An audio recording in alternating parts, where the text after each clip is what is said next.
doing? What are you doing? What? You never light a cigar that way.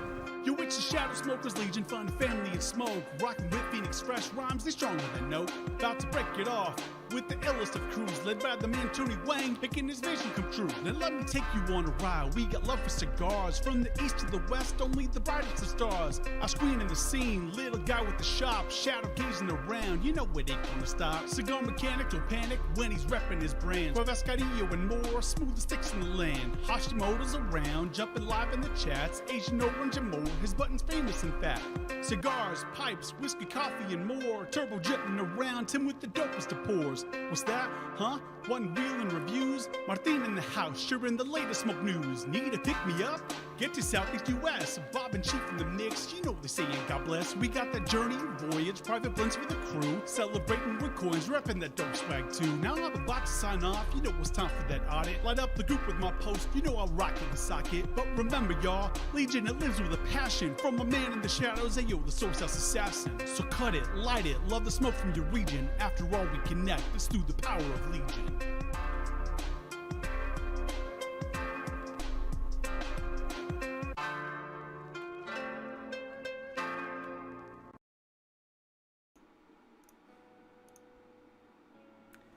Hey guys, what's up? It's Tony, the SoySauceAssassin. So, Wednesday, what a, I guess, good day to tell bad news because, like, I don't know, some people are not on today, and you know, usually we're not too busy.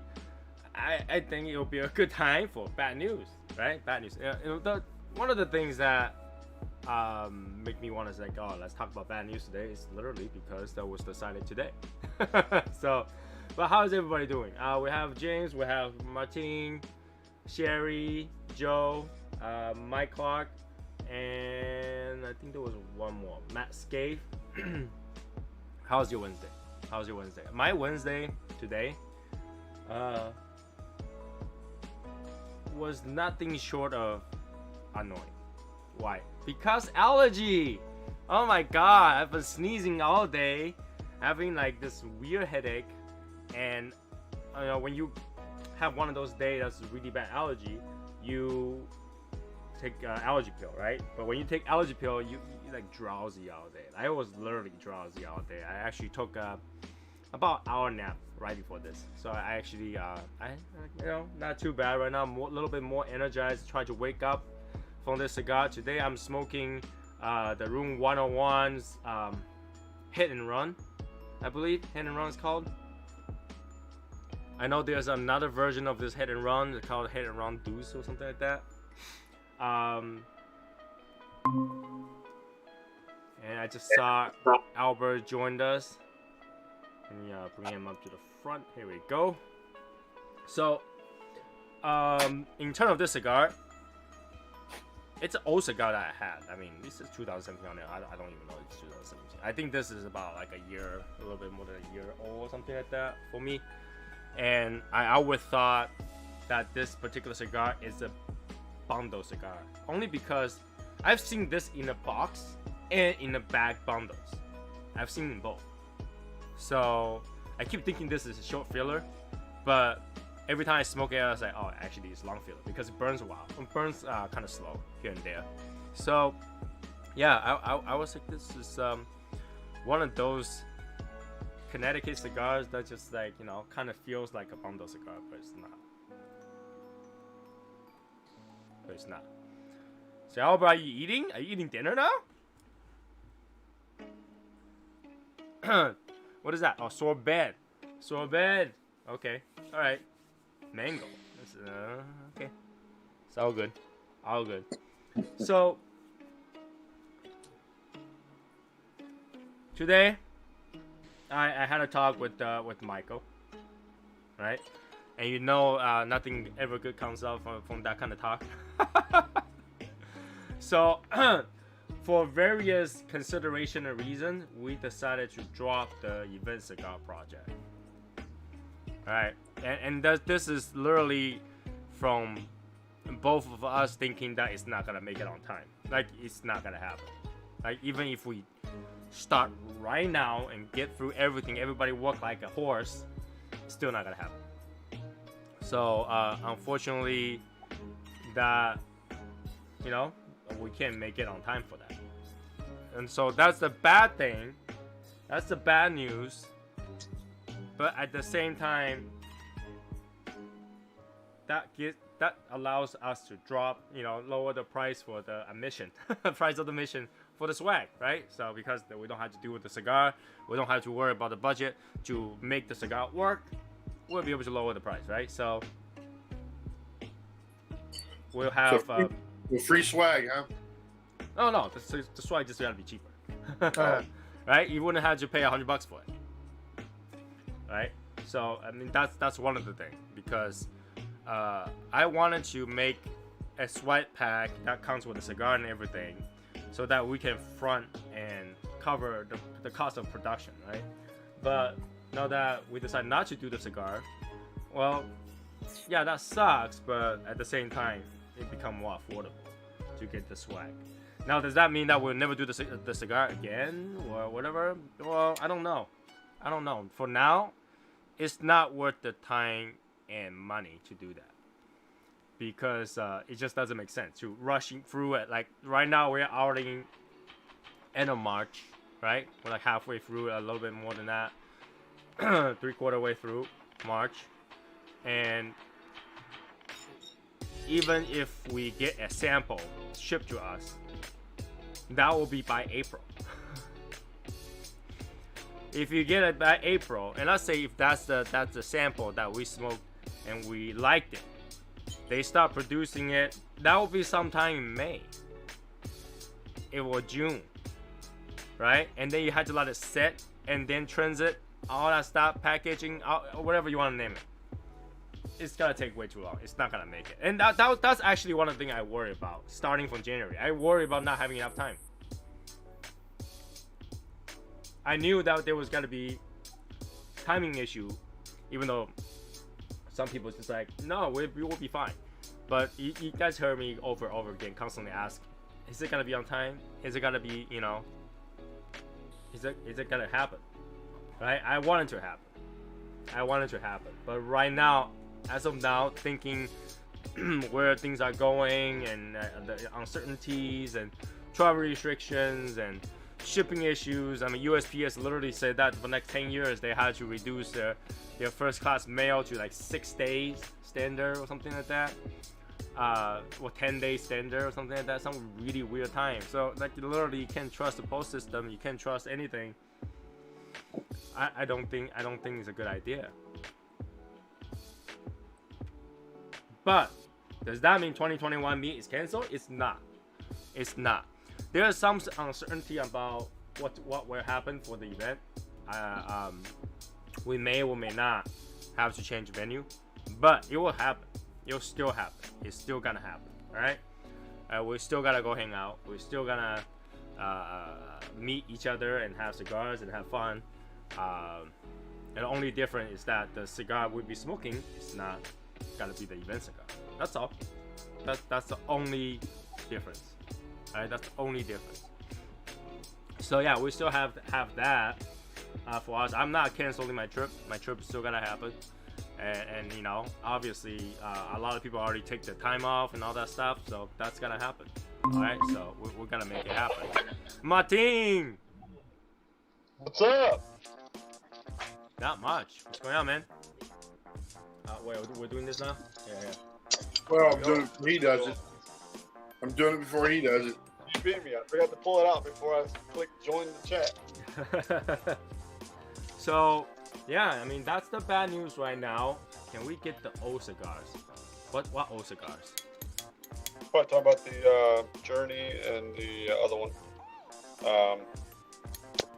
You will be able to still pick up Voyage through through Nolo. So, I mean, that's not through me. So you can always contact Nolo for more. Okay. So we still have though. We just not gonna have event cigar this year. I mean, just, the timing just doesn't work. All right, timing just doesn't work. My God, look at you! You already beat the crap out of it. How many times did you drop that thing? So Yeah, I mean that is literally the bad news. So you know, I figure from that point on, everything's good news, right? It's not that bad of a news, in my opinion. Okay, so we don't have a cigar going on, but you know, we tried, and it doesn't mean that we won't be able to do it in the future. It's just that right now, you know, there's no way to do it. I mean, we talk about this. It's the last blend, which means we don't have that blend. Right? We don't have that blend going on. We don't have what we needed. So unfortunately, we can't just get a blend and start producing it out of nothing. Damn, Martin, stop peeing on your cellos.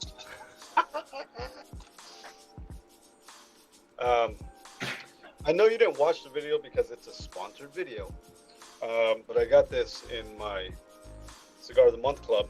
Who said I didn't watch that video? Because you say you don't like sponsored videos. So No, I check say out. I say I don't post the notification for sponsored video. Doesn't mean I didn't read your special, you know, mystery tiger video. I did. Tried to test me. I did try to test you, but I'm smoking a not Cinco today. The one with the little nipple. Yeah, for those people that, yeah, Martin, like that little bit. After that video, everybody knows, pretty much can guess Martin's age because he tells you that he's from Ear of the Tiger. So. Yeah, buddy. Huh. So yeah, I did watch that video. Just because I didn't comment on it doesn't mean I haven't watched it. I did watch. Well, usually, I'm here. Okay, bye. Hey, yeah, just drop by a message. You know, gotta beat the statistic for YouTube, and then you know, throw the thumbs up there and then run. That's a close foot too, huh? Yeah. Let's try this. So, why is this music so hyper? Like, I almost feel like there's some sort of like video game music. Next up. Alright, okay, I can handle with that. Okay. You want to guess what that is? Just take a guess.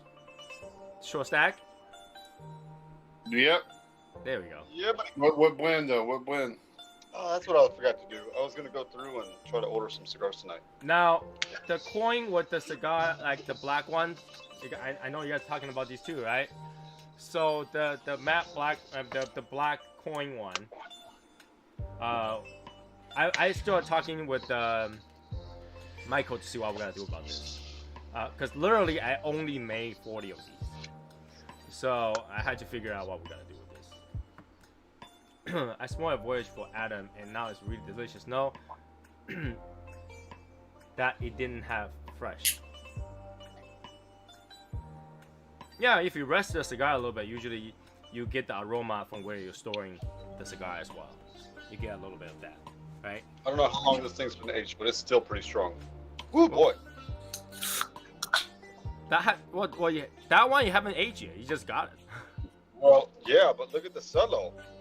Yeah, but then like I wouldn't judge this cigar's age by the cello. There's so many other variations of things that can make the cello yellow. Well, I mean, unless it's a Perdomo champagne. It could be a yellow cello. It could just be a yellow cello to begin with. Yeah, it could. I mean, if your humidor is extremely moisturized, it will speed up the coloring process on the cello as well.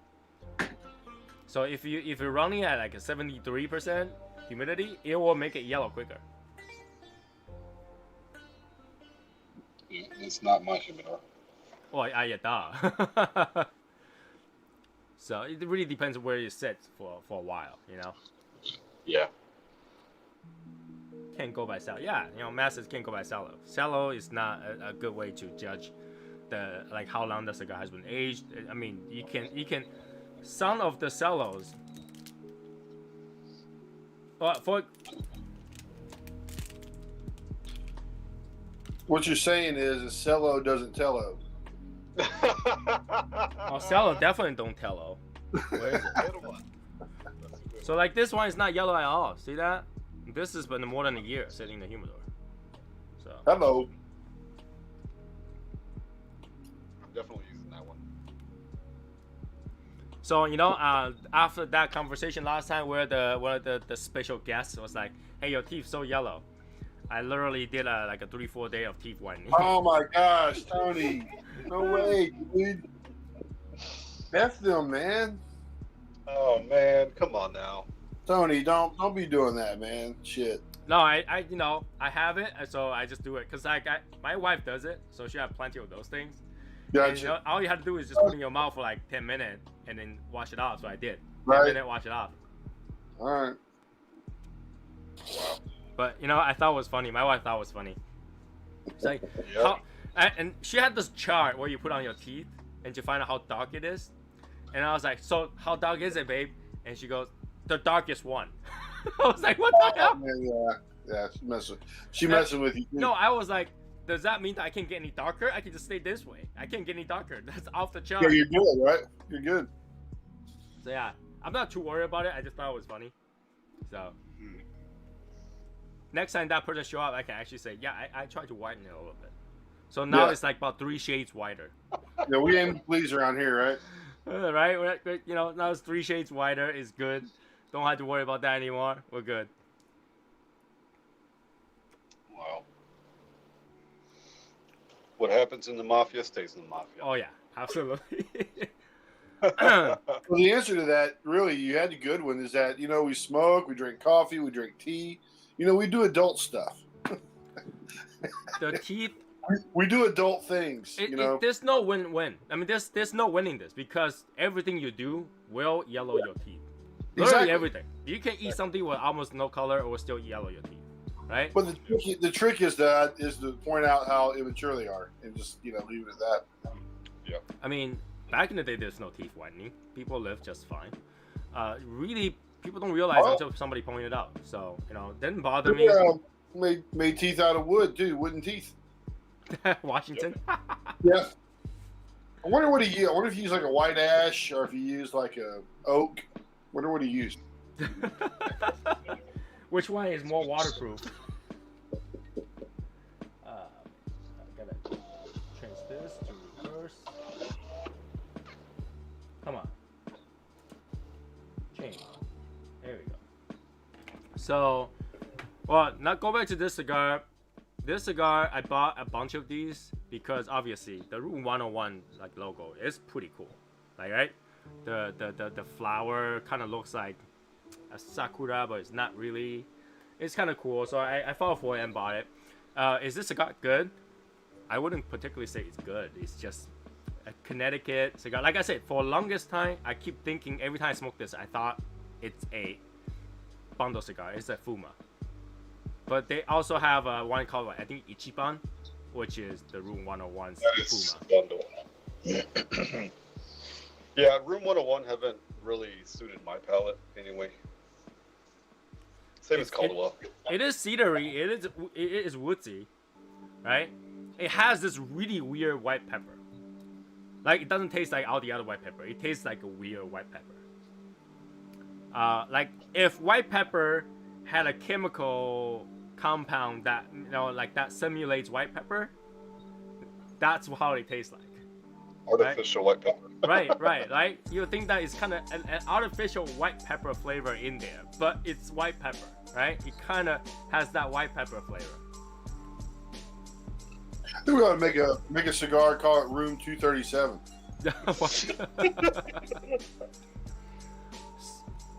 And I kind of like their design. Kind of look like a washi paper.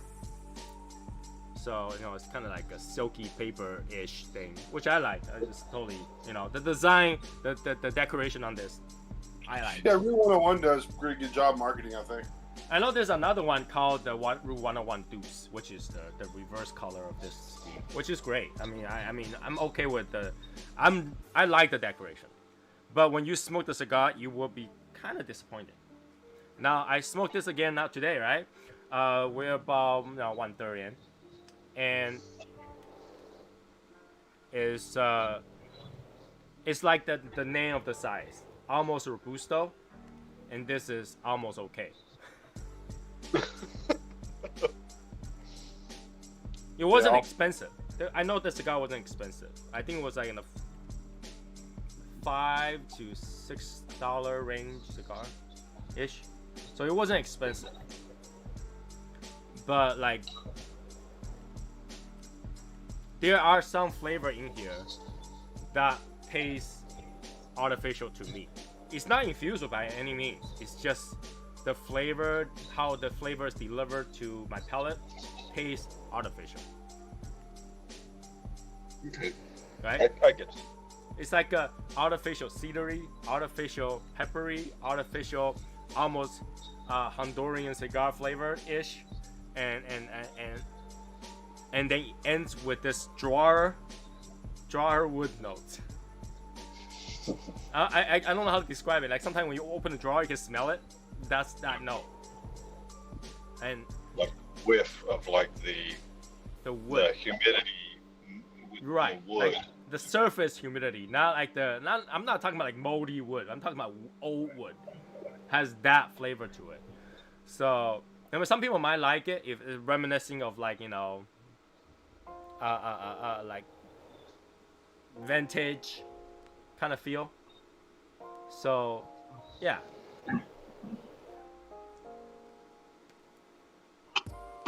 I get it. Yeah, it has that wooden jar. Even maybe like when you have a wine door, you open it out, you pull the jar out. Sometimes you smell that a wooden cedary-ish smell, and translate that into a taste, right? So it's not necessarily all cedary taste. It's like a cedary smell taste. It's hard to describe. But I think this is easier to relate to than crayons. I had to throw that in there. Because one day I will be able to say, hey, you know what? Today I taste crayon for the very first time. It just might happen, right? It just might happen. So, just not yet. Haven't got there yet. It must be the combinations. And so you have to kind of figure out which combination that it is. Yeah. I'm pairing this with some energy refreshed neurosonic thingy. You know, this brand also make one for sleep. That one is dangerous. That one will actually throw you to sleep. It looks like orange color. That one, I have it by my bedside. If I have a sip, it will knock me out. Like, it's almost like rape drug. That's it. One sip. Like, if I drink the entire bottle of that orange one, I will literally sleep until next day 2 or 3 o'clock afternoon. And it's really funny because when we go to the market, that's always the one that ran out. The orange one always run out. The blue one stays. The red one's there. The orange one always run out. And then my wife is always saying, "Oh, we know all these people have insomnia this week. Drink that, pass out." My mother-in-law had insomnia for like a few days, and I literally gave her a bottle. She's like, she sipped it. She's like, "What is this? It tastes horrible." Because it tastes like really artificial orange. She's like, "What is this? It tastes really horrible." We left. She slept through the day. That thing is dangerous. So what's the blue one? Huh? What's the blue one? Blue one was relaxation. Was like mental relaxation. Okay. So it has different vitamin in there that kind of supposedly related to results. The orange one actually had melatonin in there, so it will throw you into sleep. Okay. Yeah, that makes sense. Minasu Station in Lange was definitely a visit. Sounds like a perfect opportunity. Okay, cool. Hashimoto. What's up? What's up, man? What's up? You already did this, but there you go. Oh, man. Oh, is he frozen? He was. Now, I hope Matt Hashimoto isn't on the show today to tell us bad news too. I would like to hear that you win some money in Las Vegas. Oh yeah, we won some. Yeah. It's like, we want some. How much? $5. Won 1,500. Oh, that's not bad at all. No, not bad. Actually, probably a little more than that, but then we put some back too. So, I always had to put some back so they would let you leave. right. Did I miss the bad news already? Yeah, you did. Yep. The bad news wasn't too bad. The bad news is just that we're not gonna make it for the event cigar. Oh, okay. That wasn't the only thing, was it? I mean, you're getting rid of all the prestige numbers, right? Well, we don't have that many, so it wouldn't be too bad. Okay, just get rid of one. The last one, right? Oh, the last one wouldn't be me. Yeah, the last Well, one's Tim, I think. The last one of whoever's online right now. Oh god. I feel some hatred. Yeah. So I was talking about how like the Room 101 Hit and Run has this artificial taste. I don't know how many people actually smoked this one before, but has this artificial woodsy, artificial peppery taste. Room 101. What was that one? Hit and Run. Oh, I don't think I've had that one. And this has been sitting for a year now. It still tastes like artificial.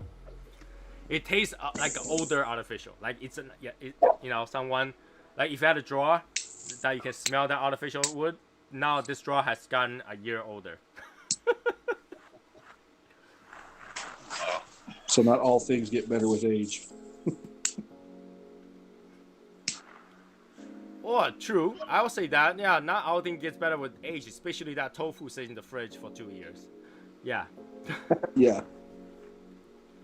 One of those things. Like when you see your tofu package kind of balloons up, yeah, don't open it.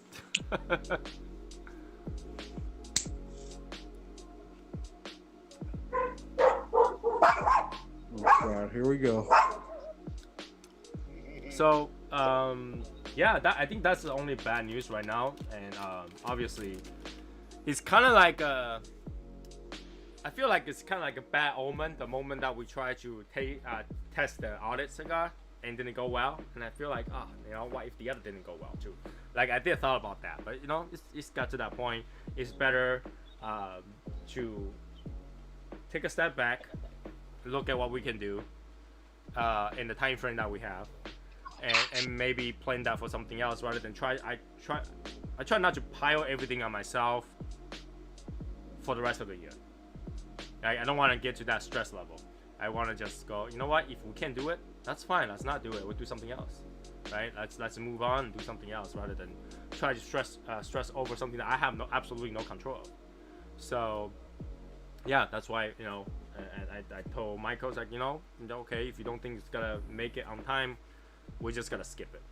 All right, we're just gonna skip it because the main point of the meet wasn't for the cigar. It was for everybody to meet, and that's the most important part, right? It's for us to have fun. Whether or not we have an event cigar, we're still gonna have fun. So, don't want to be tight for that. Stay smoky. Gotta be able to pop in a few minutes. Cool, man. Talk to you later. So yeah, that's the decision right now as of now, because I don't think we'll make it on time, period. So it is what it is. While Martin fall asleep.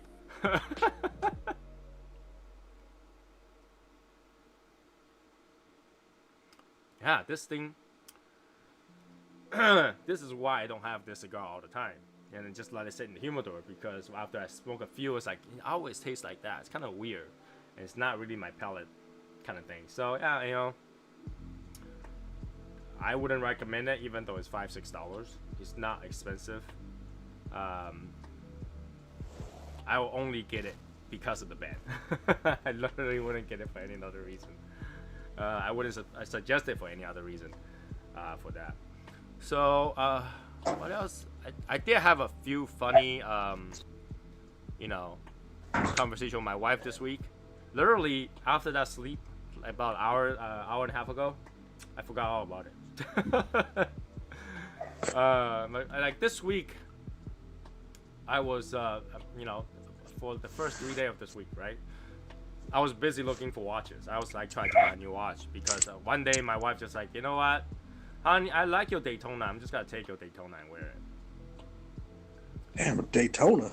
Woo. Yeah, I was like, okay. Then what I'm gonna wear? She's like, you got other watches. I was like, okay, but I wear that Daytona the most. She's like, yeah, just buy another one. Well, sure. And then I went to my dealer. I was like, do you guys have another stainless steel Daytona that I can just buy? Nope. He said, yeah, no problem. 35 grand. I got one for you. Oh, fuck. I was like, you kidding me? He said, I got a used one too, like the pre-owned ones, like 29,000.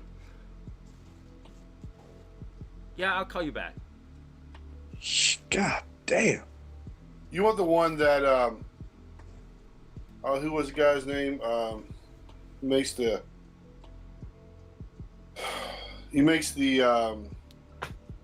Paul Newman. You need the one Paul Newman had. That one, if you go through auction, you'll be looking at 200 plus grand. Yeah, that one's old. They don't have that anymore. But yeah, so now I'm very close to not have that watch, and my wife's like, when you gonna give it to me? I was like, I'll give it to you when I replace it. I'll replace something else. So I literally spent past 3 days looking for watches. And I sometimes don't think about watches cost that much money, right? So I'm looking through all the equivalent ones, and I was like $35,000. I might as well go get a Piguet, or go get a what's that thing called? Date Just. Not Datejust, different brand. Well, are you taking your time, Tony? No, I'm rushing it. I'm rushing it. All right. I'm rushing it. Yeah, I'm looking through various brands, and my brother was like, "You just want to get a Constantine, you can get one through a dealer for about 30." And I was like, "Do I really want to spend 30 grand for another watch?" I kind of get the debating on that. I literally went on the Discord. I was like, "Which one, guys? Which one? Give me an idea," because I'm in between, thinking, should I, what should I get? What's up, Matt? I saw you raise your hand. Yeah, I don't have the option here on my tablet for some reason to raise my hand, but you go to Timepiece Gentleman, and because they're not after secondhand dealers, so, but they're obviously not an AD, but you're going to get a better price on the watches. You'll definitely get a better price on the watches, but my experience of purchasing for an indirect retailer is that they only give you pass-through warranty, which means when they bought this watch, it has 5-year warranty, but if they hold that watch for 3 years, you only have 2-year warranty left. So you literally are giving away your warranty. Yeah, I don't know about that. They're based out of Dallas, right there where Albert and those guys are. They do a lot of. I mean, people are calling them left and right all the time, man. They're crazy.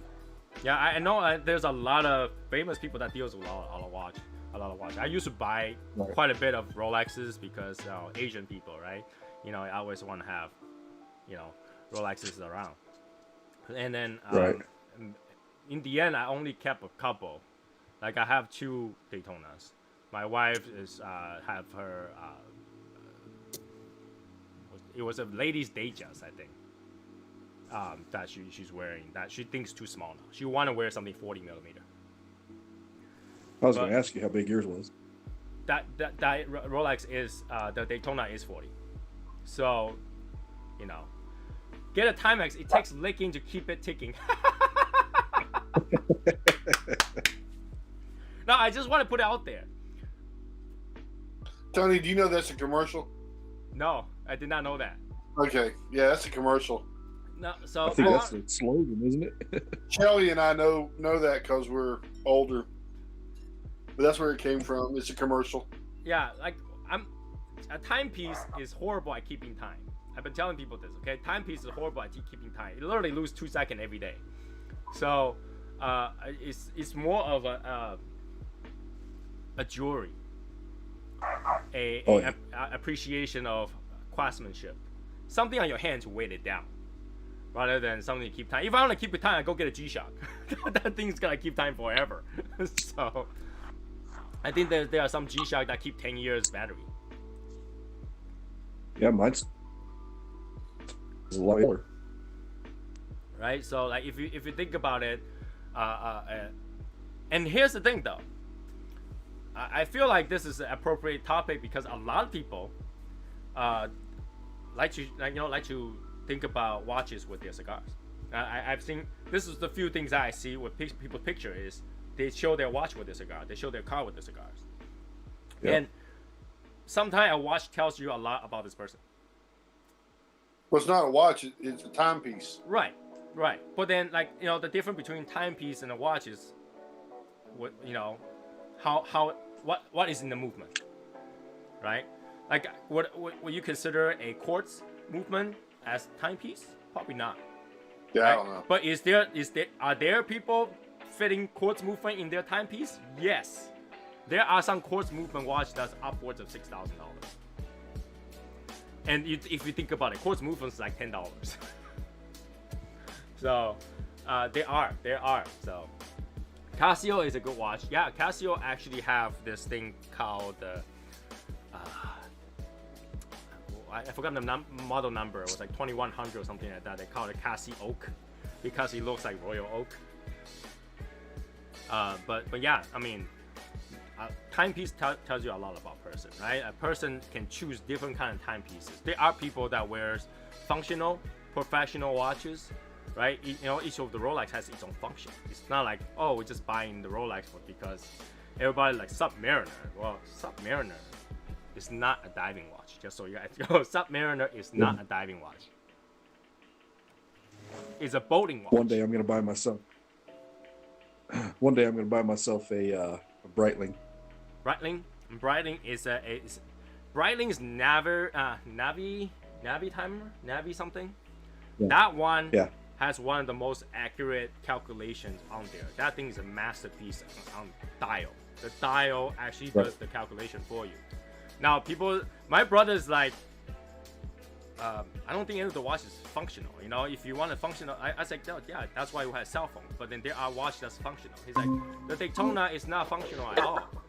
And you know, if you're going to calculate time, you can, you know, your lap time, just use your cell phone. I was like, you know, I would love to watch you driving 180 miles an hour while keeping your cell phone since this is my time going on. This is not possible. You know, there's a reason it's on the wrist because when you drive, you can actually see your wrist. So, you know, you can kind of get that. But in terms of the timepiece has functions, and majority of the function are for calculation, timekeeping, and diving purposes. Yes, Albert. I just wanted to show off for Matt.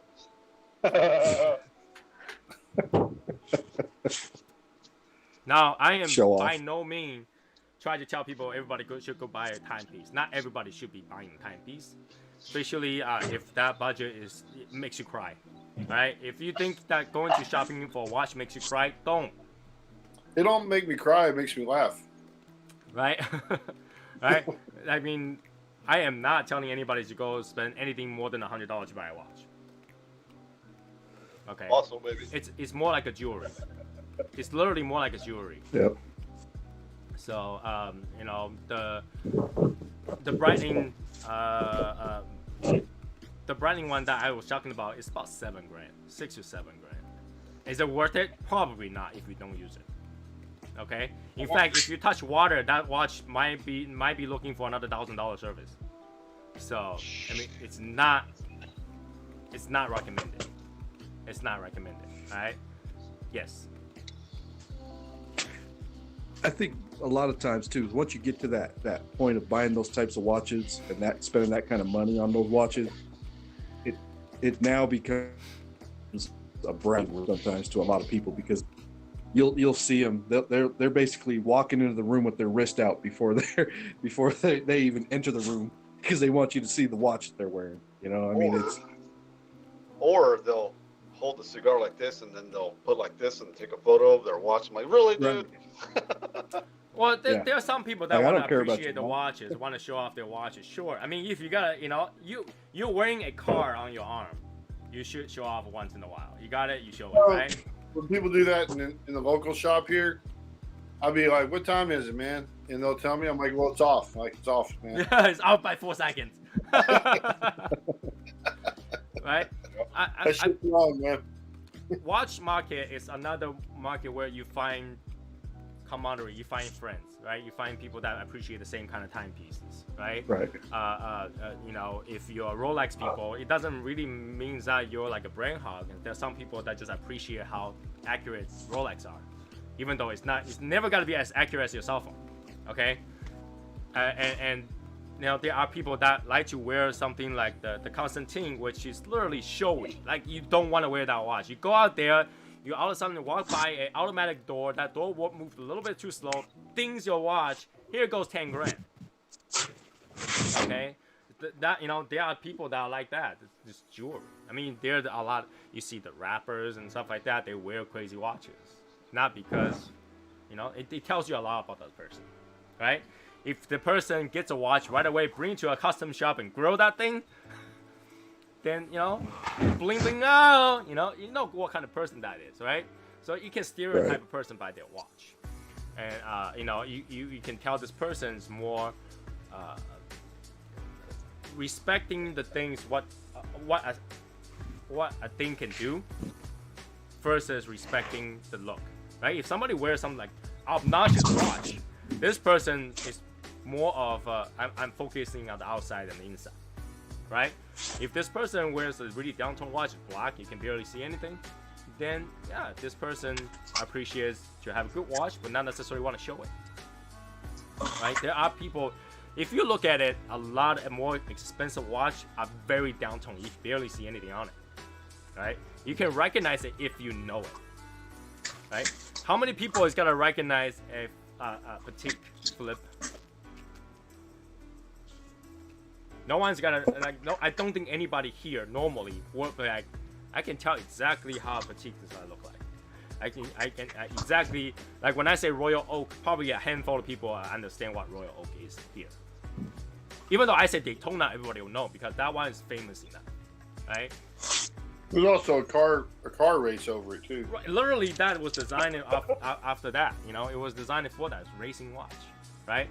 So if somebody talk about, majority of people will be more related to like Omega, right? Omega watch is 007, Type Wear, Men in Black, that kind of stuff. But when you go up, there's another level on top of that, So, and if I've always liked Movado watches because they're simple, but you always know it's a Movado. Because that one diamond dot on top. Right? So you can recognize it. To me, the Movado watch is too feminine for me. It's really thin. It's very feminine for me. Yeah. I'm not saying Too that you shouldn't small. be wearing that. Some people can really pull it off. It looks like a gentleman kind of thing. Martin, you can pull it out, buddy. I can pull it up. I got women.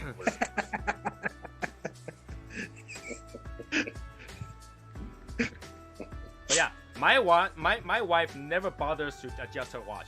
Her watch, none of them, zero. She have like 5-6 watches. Not one is on the right time. Not one.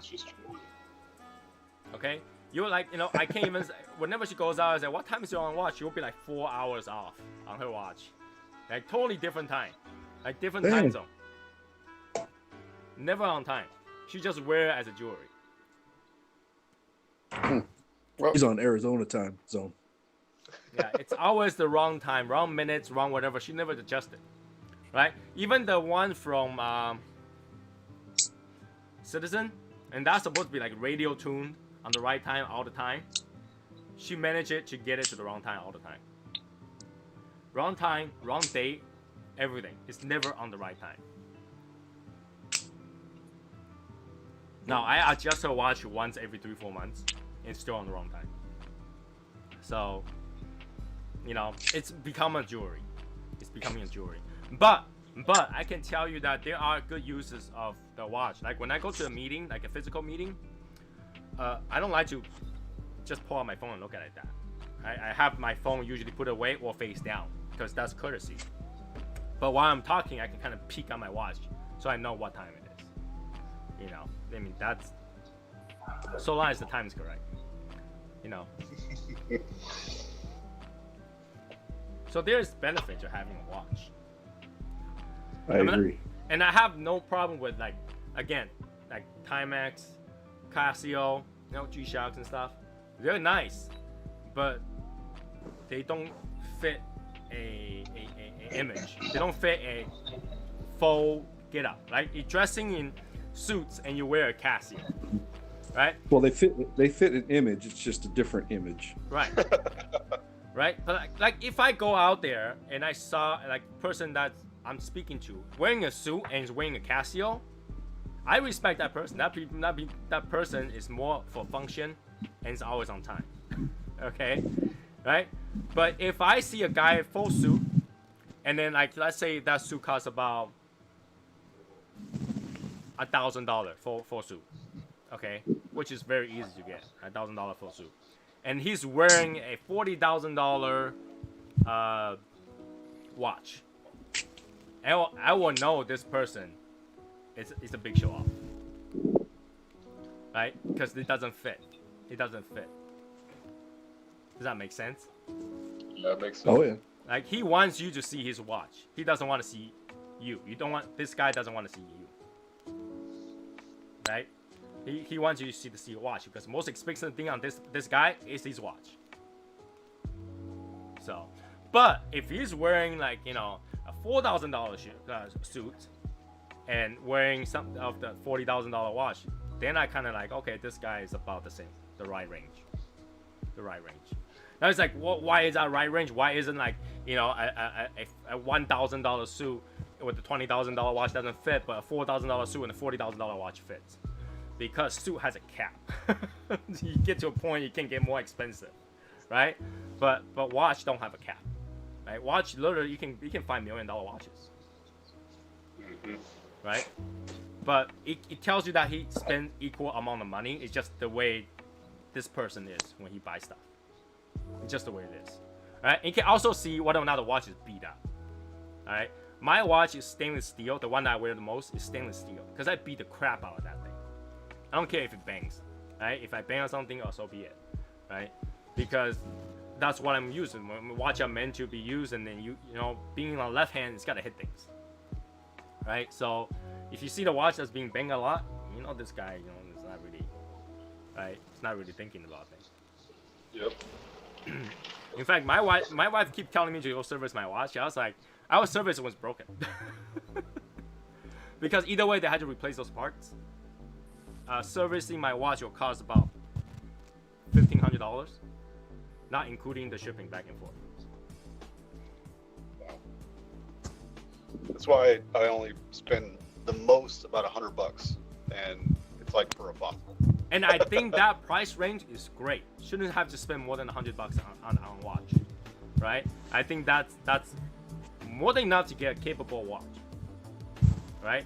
Anything more than that, you start to go to the jewelry section, like start to become a jewelry, right? And then higher than that, anything higher than 1,000, you're jumping into a timepiece range. Now here's the thing though, once you jump into timepiece range, you have to service your watch, and that's not just like $20 switch a battery. That becomes hundreds of dollars to maintenance your watch, right? And that's when it gets. Did they make watches way back then, Martin? Oh yeah, they made those little wind-up ones that you keep in your pocket with the chain that hangs off. Oh, pocket watch. Now I think those people who can carry pocket watch are super cool. All right, number one, pocket watch are expensive. All right, pocket watch are expensive. A good one, especially, very, very expensive. Okay. You also have to wear a vest. Oh, you had to wear one with the pocket, right? So I think those people who wear pocket watch are very cool because they let you know they need their time's valuable, right? You go out there, he take it out. It's not like he's not sneaking it, right? He's like, you actually have to see this guy take it out, go. Right? And then wind it a few more times, put it back in there. This guy's looking for a time, right? He knows, like, he's telling you that, hey, my time's valuable. you know, spill whatever you need to talk about. I'm gonna go, kind of thing. You know this guy is talking about time, right? Not like a watch or cell phone. You know, you might be looking at time while you're typing, or you know, you might sometimes like on the wrist, watch gets stuck, so you shake it. Everybody have done this, right? You shake it, loosen it up. And when you do that, you see your watch.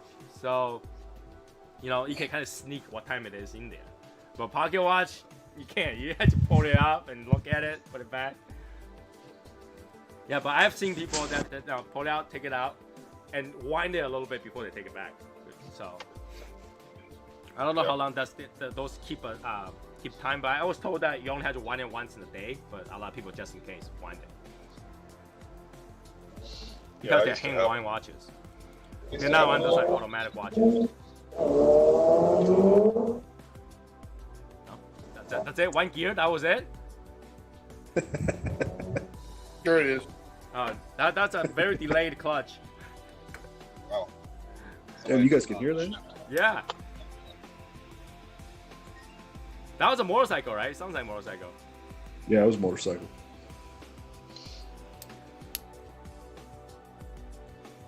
So yeah, watches. I've been looking at watches, and the watches I'm looking at, forget.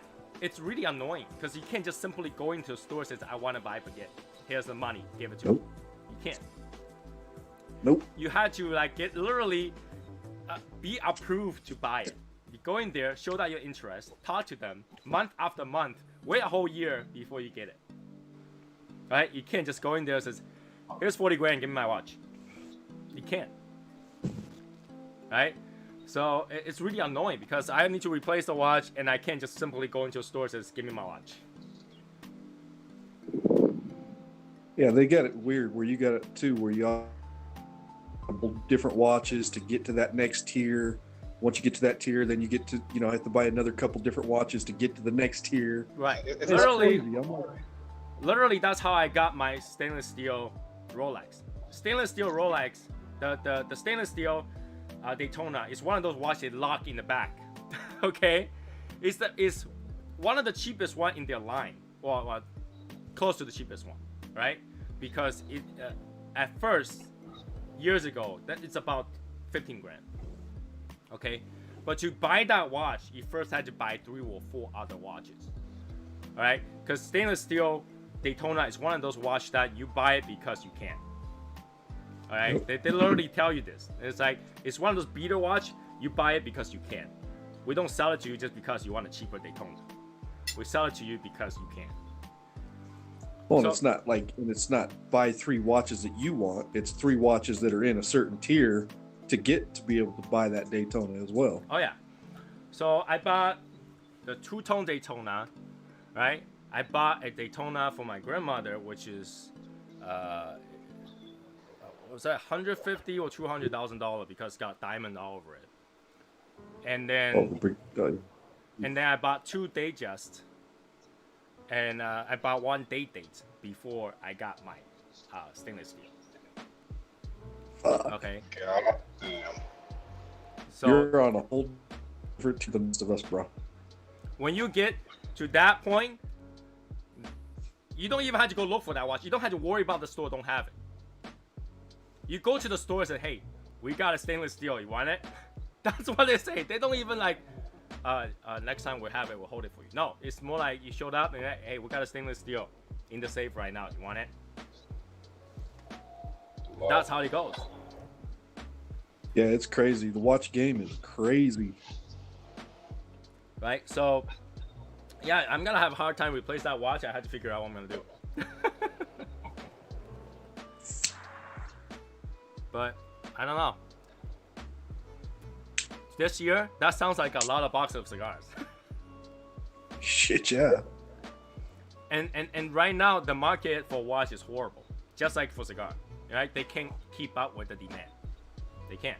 So a lot of people are COVID. They're at home.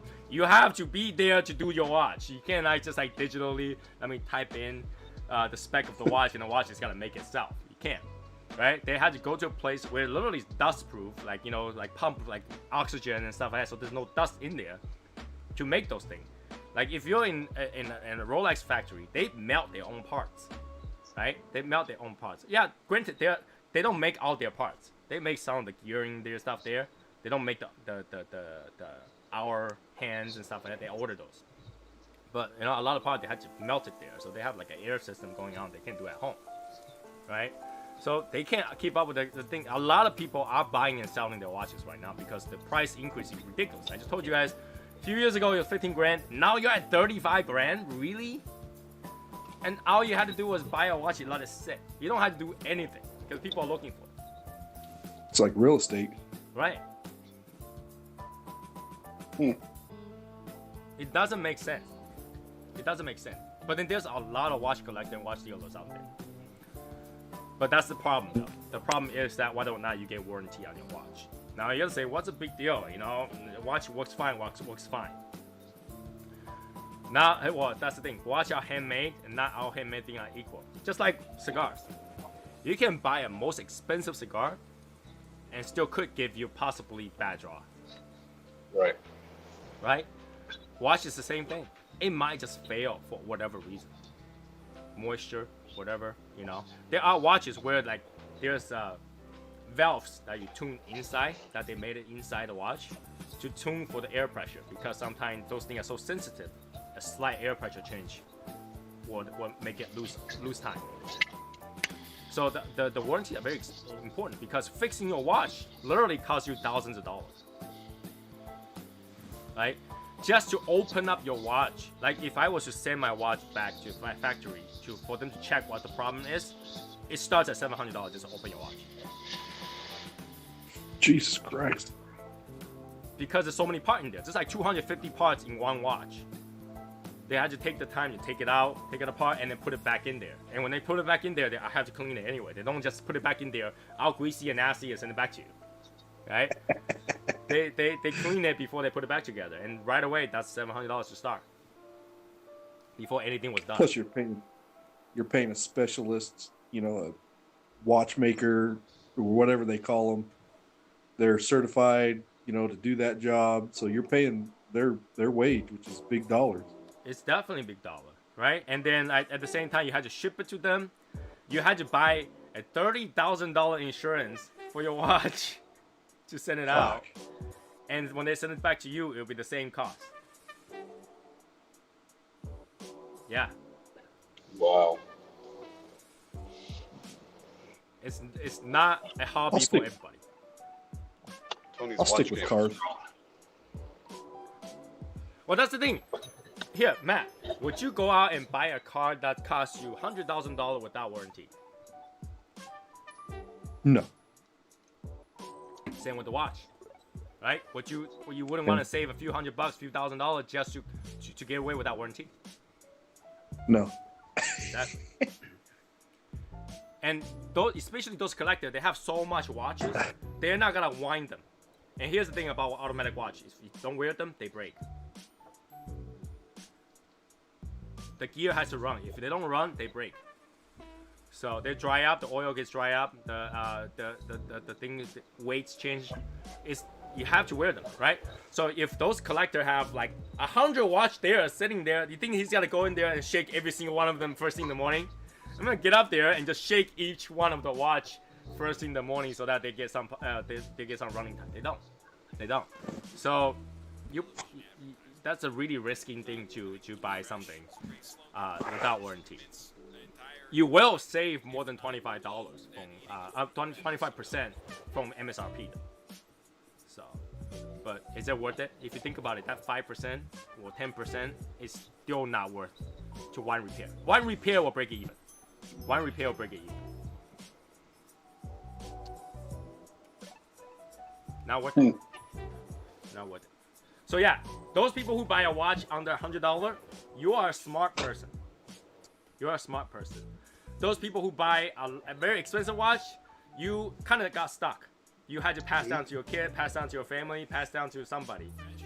Because if you sell it, you always regret it. There's so many people that will upgrade their watch, and whenever they upgrade, they regret. They regret. You know, there's a lot of those stories where somebody goes out and buy their first Rolex, and their first Rolex might be a Datejust at $7,000. They wear it for a few years. They got bored. They're like, I want something better. They sell it. Go buy a $20,000 watch. Well, guess what? After you buy that $20,000 watch, that $7,000 watch is now worth $20,000. You can never get it back unless you pay that price. Now you inflate it, right? And then by the time you switch it again, that first watch you got probably not worth $30,000. You know, as you upgrade, you just gotta regret. So you might as well keep it. Unless you're out there to make money, you'll end up keeping it. Not a good game to be in. I'll pass. Yeah, I did think about to buy that buy another G-Shock or something like that. My wife, when she travels, like to cruise and stuff like that, she just wear her G-Shock because you never want to lose a Rolex on boat. You'll never find it. So she wear her G-Shock. I'm thinking maybe I'll get it like a G-Shock too, because like it's one of those watches you don't have to care if it breaks. Right. And it's what's funny is literally that G-Shock costs $100, $99. Yep. Yeah, and those G-Shocks, man, they take a beating, dude. I mean, they're made to You know, G-Shock can actually take a take, beat. a regular G-Shock can take 23 bars of pressure. Wow. 23 bars of pressure. And at that point, the watch didn't stop working. The watch just, you know, because it's like, it has that ink face. That ink face gets pushed in, so you can't read it anymore, but it's still working. Right? If you take a date or a Datejust and put it under 25 bar, the hand stop moving. The pressure push against the gearing, it stopped moving. It will literally break the watch.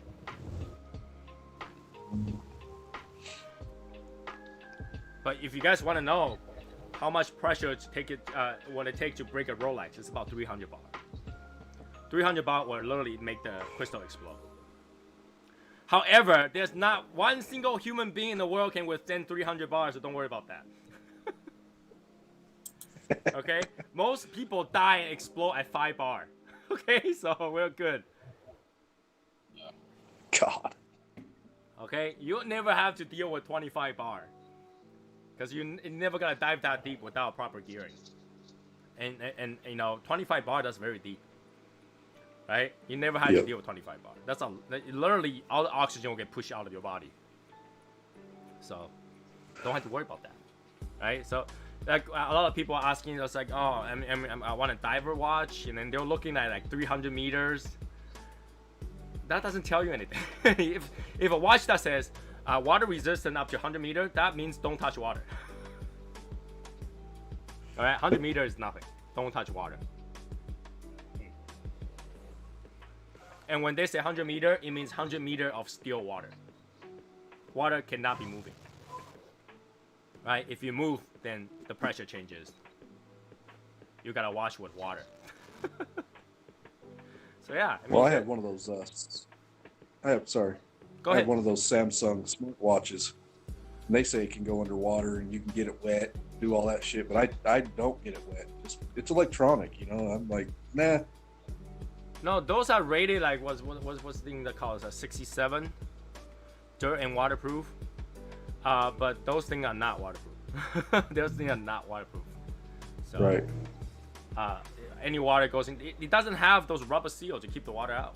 If you take it apart, it doesn't have it. It will just go in.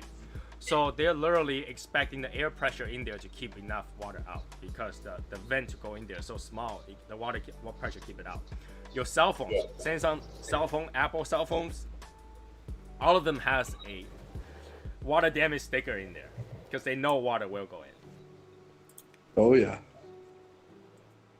Well, I've taken my Samsung underwater in the pool. I got some pretty cool video underneath the water. I mean, the best way to do it is put a plastic bag over it and then put it down.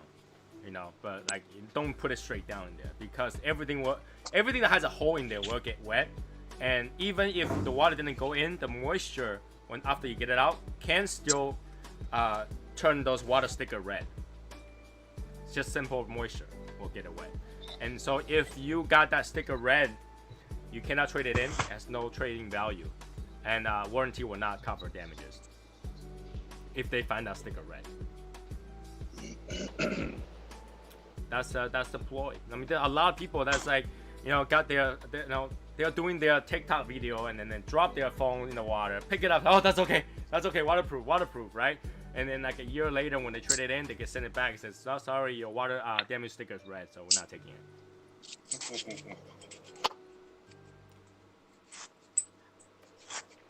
I can't believe I'm still smoking this cigar. Every puff tastes like tobacco. Every puff tastes like tobacco.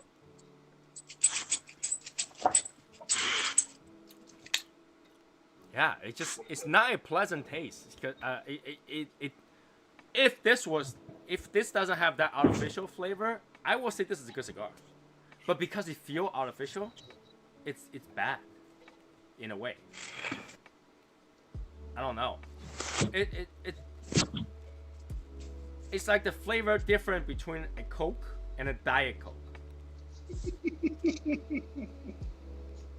Right? It's technically the same, but not the same. Right? I prefer the Diet Coke. A lot of people actually prefer the Diet Coke. And people love the taste of aspartame. I don't know why. I can't do Coke. Probably because it's less sweet.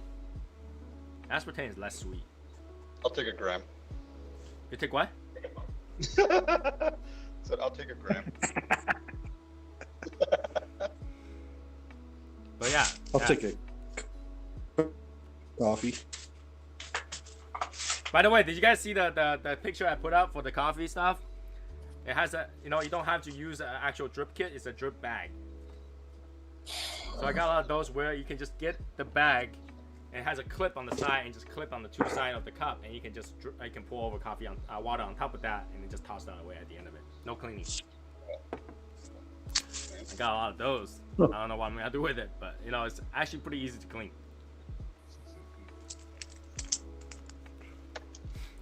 Oh no! Is that the A for ambassador? Oh yeah. I think somebody made a video about that not long ago.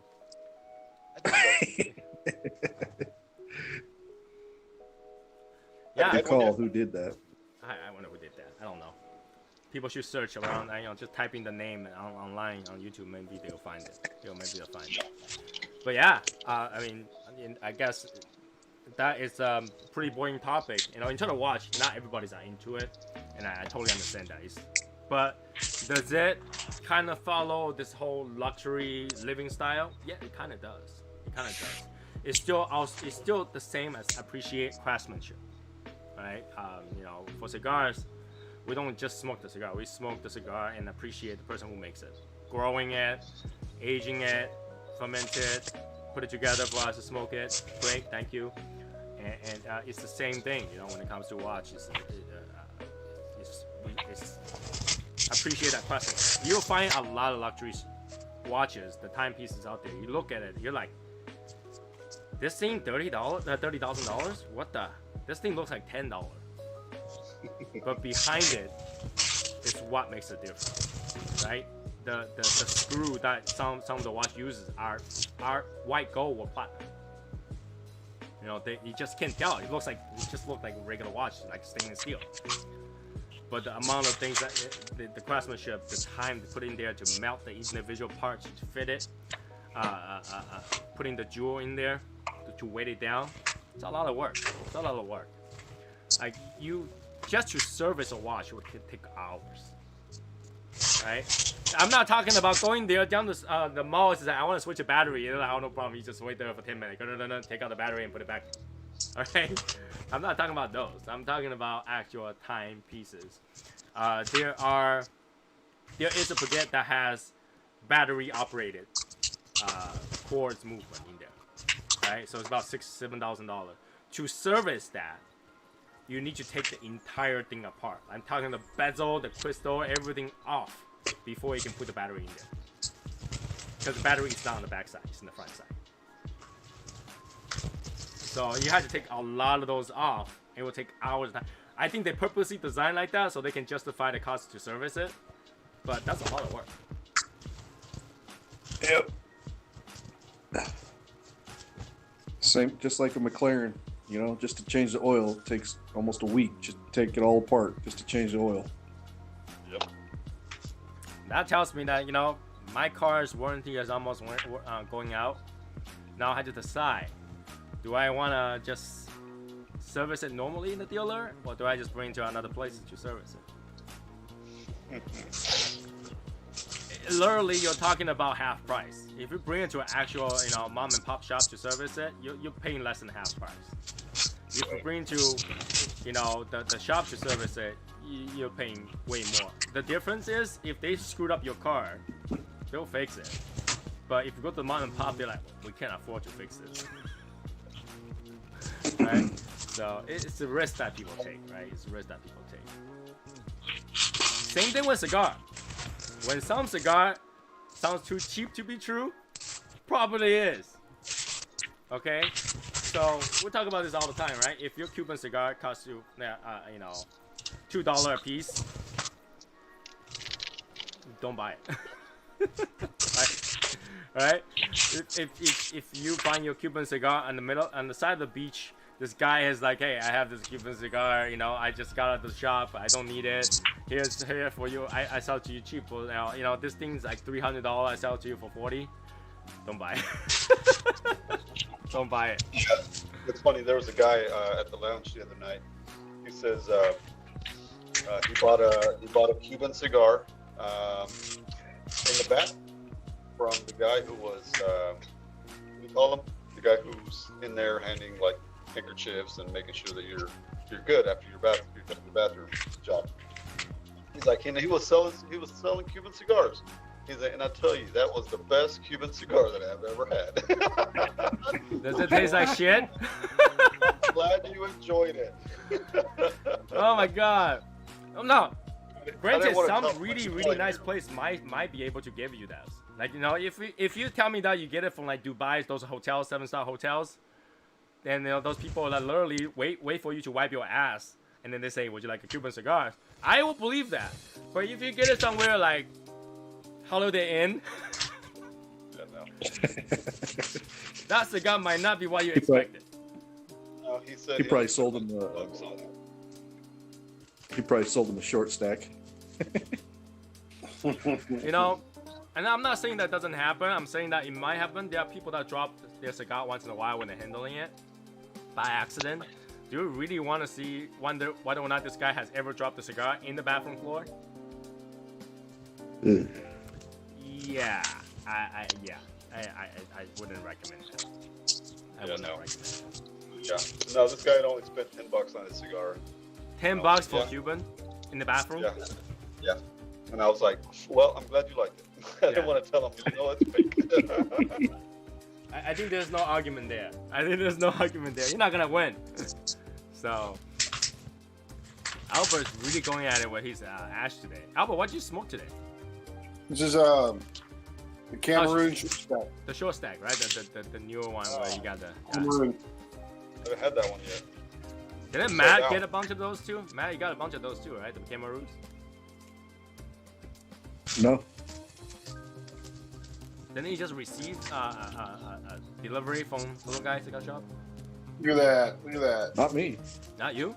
Who is that? I wonder. But yeah, I mean that holds pretty good.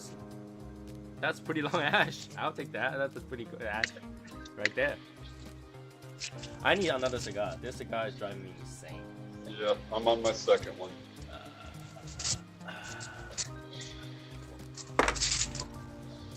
My trusty Davidoff never fails me. Yeah. Circle passing out on us now.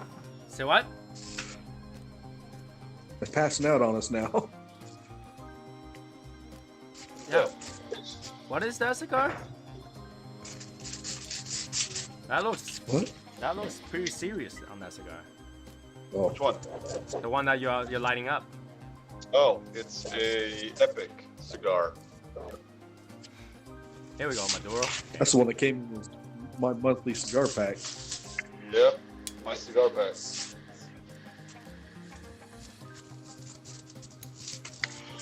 Saw that on your video. My team's gotta go through all the cigars in just one show. Yeah, Just smoke but entire pack, every single one that's of what them. they're for. That's what they're for. So, Smoking with friends.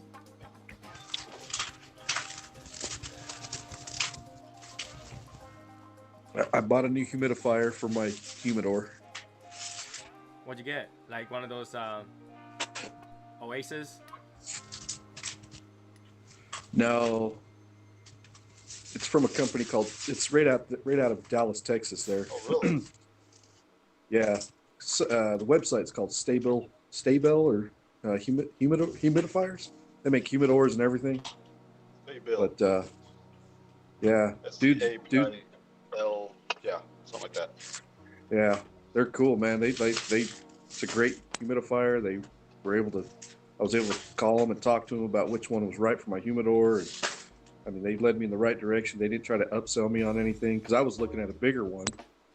And they were like, well, you really don't need that. That's more, commercial, this and that. And I was like, well, I'm going to expand the humidor one day. He's like, well, this will take care of that. You'll be fine with this one. So, Matt, see, you're misleading them. You're telling them it's humidor, and what you have is a humidor. You gotta walk in there.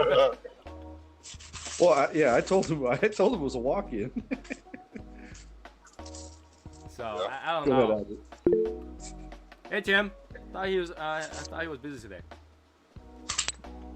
So, oh my god, I'm so glad this cigar just kind of washed off that taste. Yeah. That flavor lingers a little bit, and I wouldn't call that cigar bad. It was just not good for me. It was just not good, and for a while, Room 101 cigars are actually quite popular for whatever reason. Right? The Room 101 cigar was kind of popular for whatever reason. I smoked that Uncle something. It was an Uncle something. Came in a black wrapper. Like a black tube. Black paper tube. Don't make that gesture.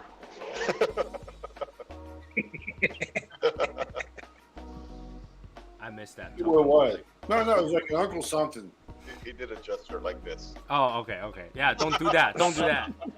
My bad. But it had like It's the a white, family-friendly show.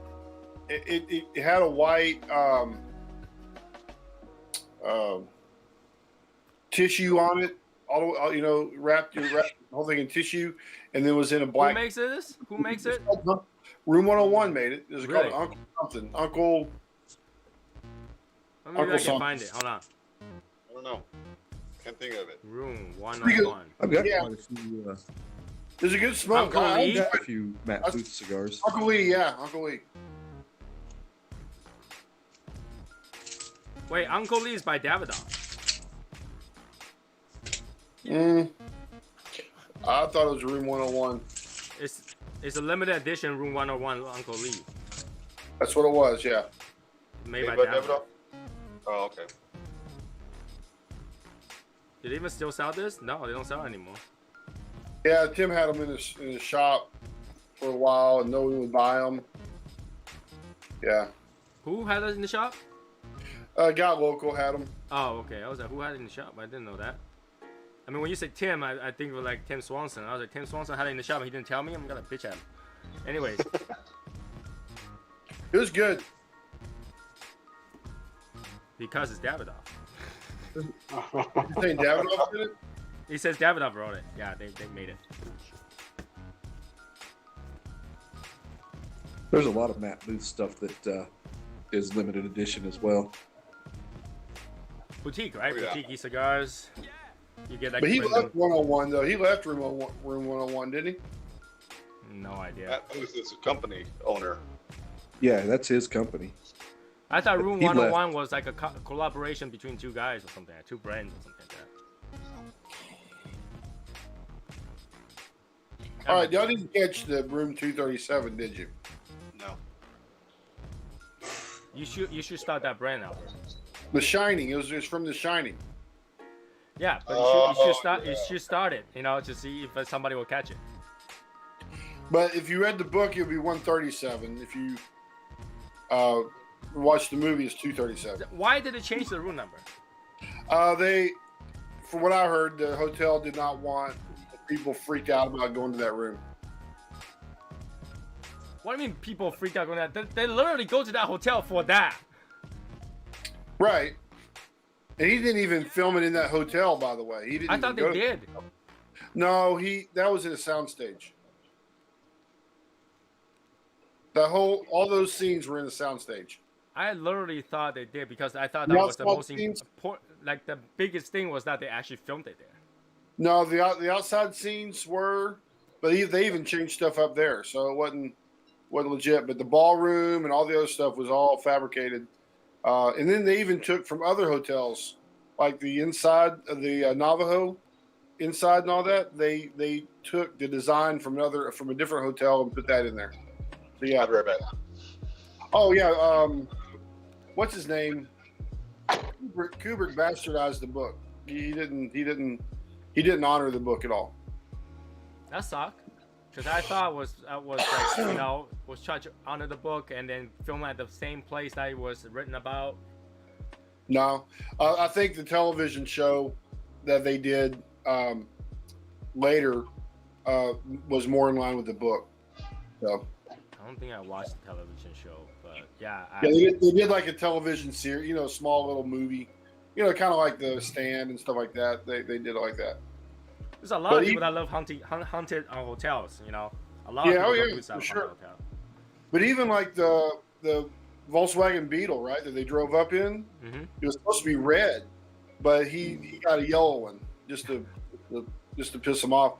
And then when the guy went back to go rescue the boy and the woman, one of the scenes they came across was a car wreck, and it was an 18-wheeler that was on top of a red Beetle. So Kubrick was a real asshole in that regard. So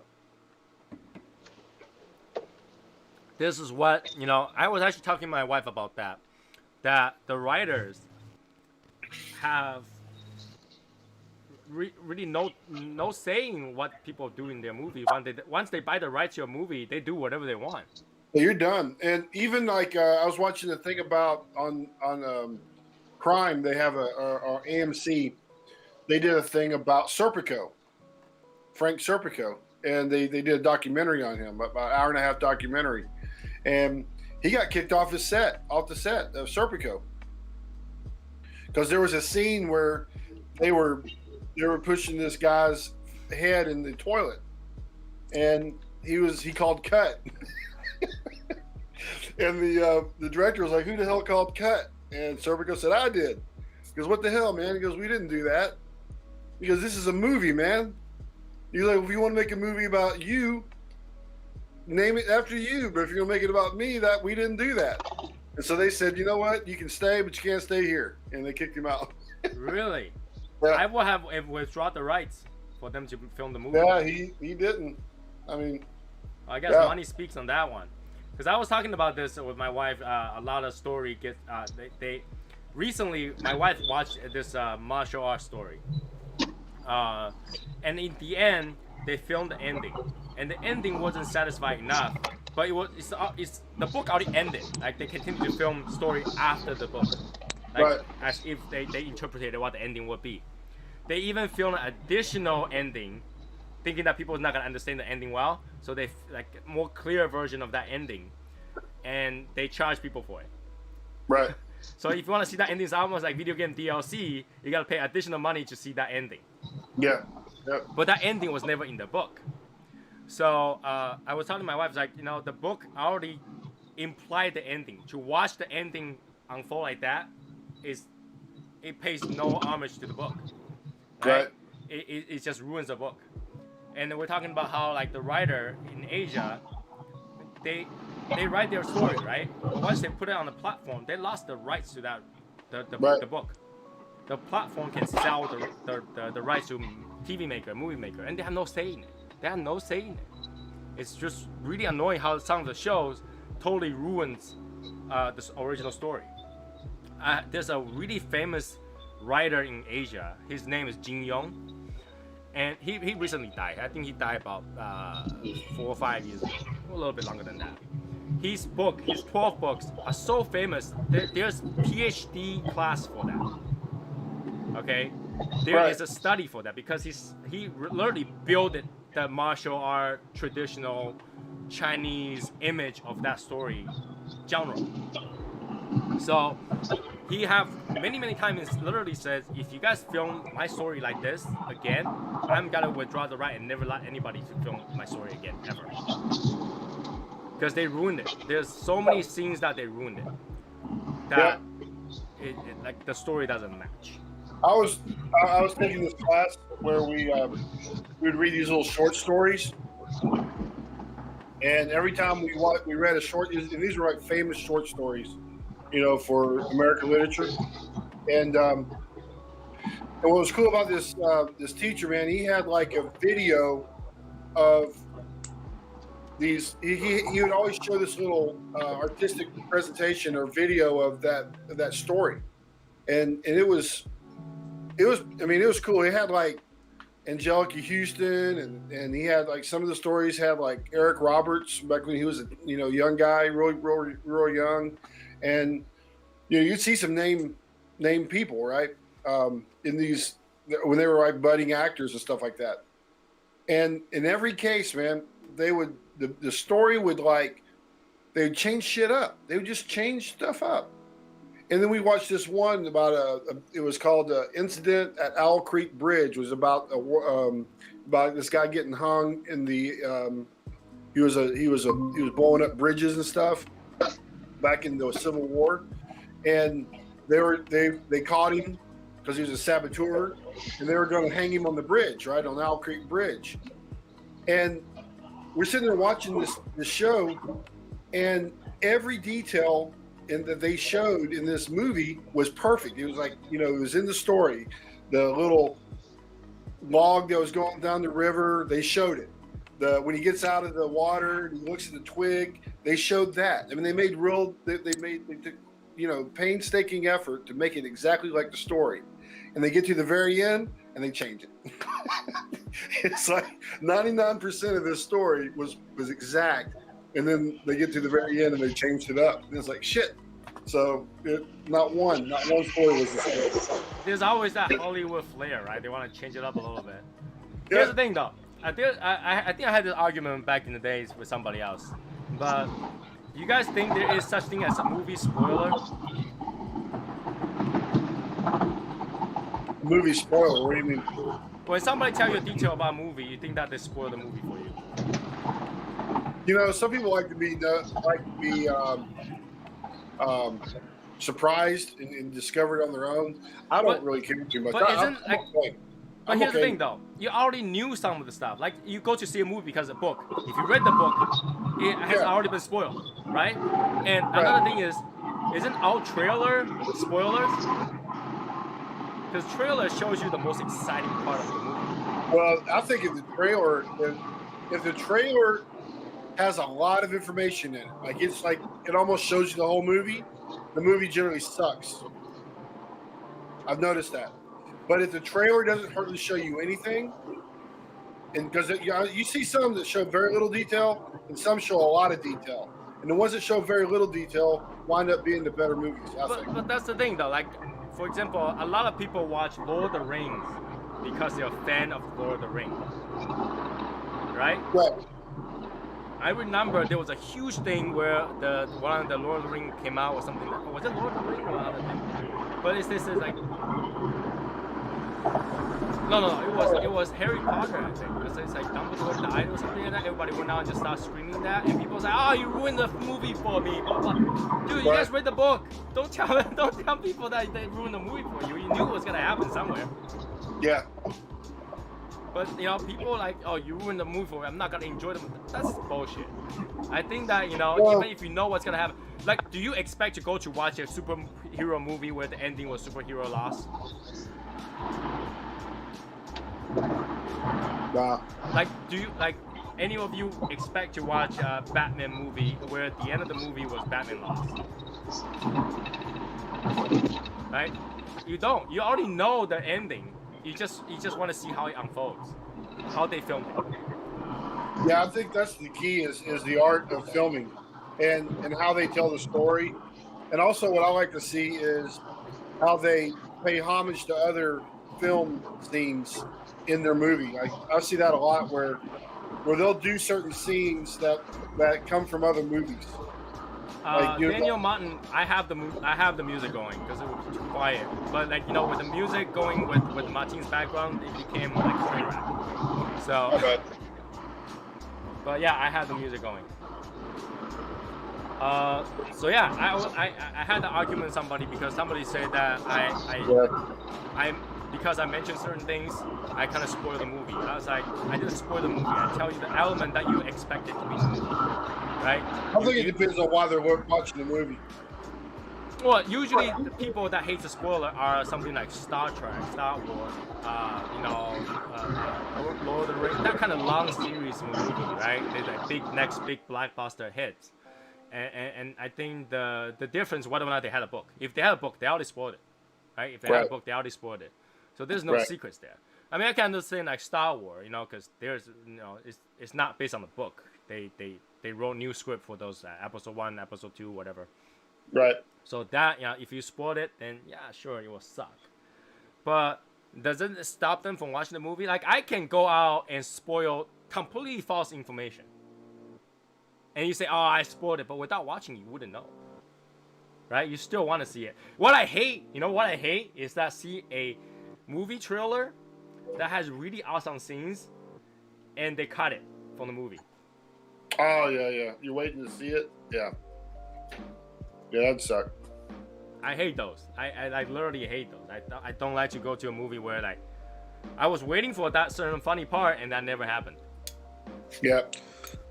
Or they use all the good for the trailer and then the rest of the movie sucks. That's what I mean. That's what I think happens, Matt. It's like they're trying to hook you for the movie with the trailer, which that's what a trailer is to hook you for the movie. But if it's got a lot of stuff in it, I think there's not a lot left. So, right. Like I remember there was a joke about Neil Nelson's movie, Neil Nelson movie, and then literally says somebody tried to spoil it. Says everyone died. Yeah. But because all his movie everyone dies. Well, like it was Forrest Gump. Was there a lot of trailer in Forrest Gump? A lot of trailer, was it, or was it a little bit? I don't know. When I came to America, that's when Forrest Gump was already in the air. But I know that the Forrest Gump movie didn't follow the story. Oh yeah, it's true. Very different. So. But to their credit, though, some stuff you can't really do theatrically in a. I mean, the book has to explain things in certain ways, and you get more information from the book a lot of times from the author than they can explain in a movie. So, there is something to that. I didn't watch them. I didn't read the story, so I don't know what the difference is. I thought Forrest Gump was a good movie. Yeah, I thought, yeah. But I never read the story, and people say the book was 10 times better and much longer. So I don't know. I never read the book.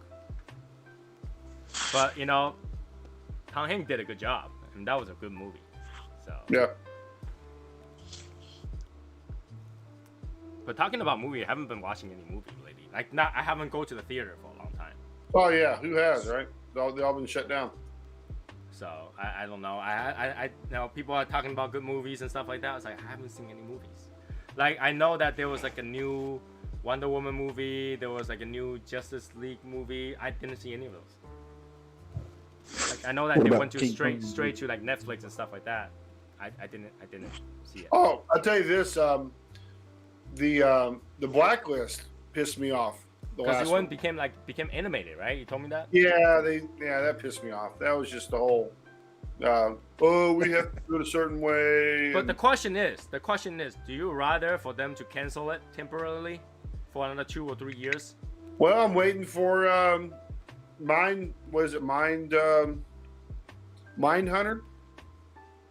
I'm waiting for that to kick back in. I'm hoping it does. But you know what I mean, right? Like, if they don't continue in a certain way, they might end up canceling it and they might never come back. Oh, I agree. And Mindhunter might be one of those. But it's not those serial killers and the FBI starting the whole serial killer profiling and all that. I've never watched that, so I wouldn't know. Yeah, the BTK. They only got 2 seasons of it, and they start a lot of the episodes with the BTK killer, and they show a little scene of that, and then they'll get into them going off and interviewing Manson and these other people, and developing the whole serial killer profiling and all that they started in the 70s and 80s. So. Since Daniel Martin asked what the bad news is, the bad news is just that we're not gonna have event cigar. That was a summary of that, dude. Okay, just not gonna have event cigars. Yeah, one thing I hate about shows that has seasons is that when they cut it off all of a sudden, like that. Like they could say it's canceled. That's it. You'll never get the ending. I hate those. Yeah. So Breaking Bad, did they end that right? I didn't watch the ending. I did not finish watching Breaking Bad. I think I watched 2 seasons of it, and that was it. Oh, okay. Yeah. It's kind of weird. It's kind of weird because I have a really gigantic bay window, and I don't really want people walking by and see me watching a guy on his whitey tighties walking around. Oh, okay. Yeah. No, but yeah, I thought Breaking Bad was pretty good. They finished that up, and The Shield. I don't know if y'all watched The Shield, but that was a good one. The Shield, I stopped watching it once the aliens get involved. On The Shield? Yeah. What? Aliens? Like, it starts to kind of, it's not like, it's getting out No, of hand. no. We're not talking about the same Shield. Agent of Shield. No, that's different. Yeah, that's different. I'm talking about Michael Chiklis, The Shield. Did you watch that, Matt? No, never even heard of it. Oh, that's badass, man. Michael Chiklis? Yeah. I used to watch this show called Forever. And it's about this guy that lives forever. And doesn't die. Literally, his father was actually his adopted son because he lived so long. He never aged. He runs an antique shop. And after 2 seasons, they had to end it. They were getting canceled. And then just end it abruptly, and then it wasn't good. It wasn't a good ending. So. But at least there was an ending. So, in the minimum, there was an ending. So it wasn't that bad. At least there was an ending. I hate it when they canceled it without ending. I think, what else? They have some like Marvel stuff where they canceled it without an ending. They just canceled it. But I think what we need, though, it's been about 3 months, and we haven't had a Spider-Man movie come out. Oh my god, I haven't seen one good Spider-Man movie, so I don't know. Yeah, it's been about 3 months, so we need a new one. Oh god. I don't know. I mean, superhero movies. The only superhero movie that was done right was by Disney, so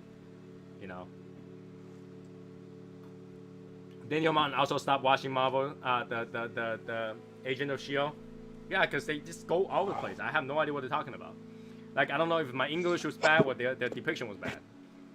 I know they'll try to follow whatever the movie's about to come out, but the way they did it is kind of weird because it became from a human interaction thing became like an alien kind of thing. So it's just not fitting. It's just not fitting. I can't handle it. I can't.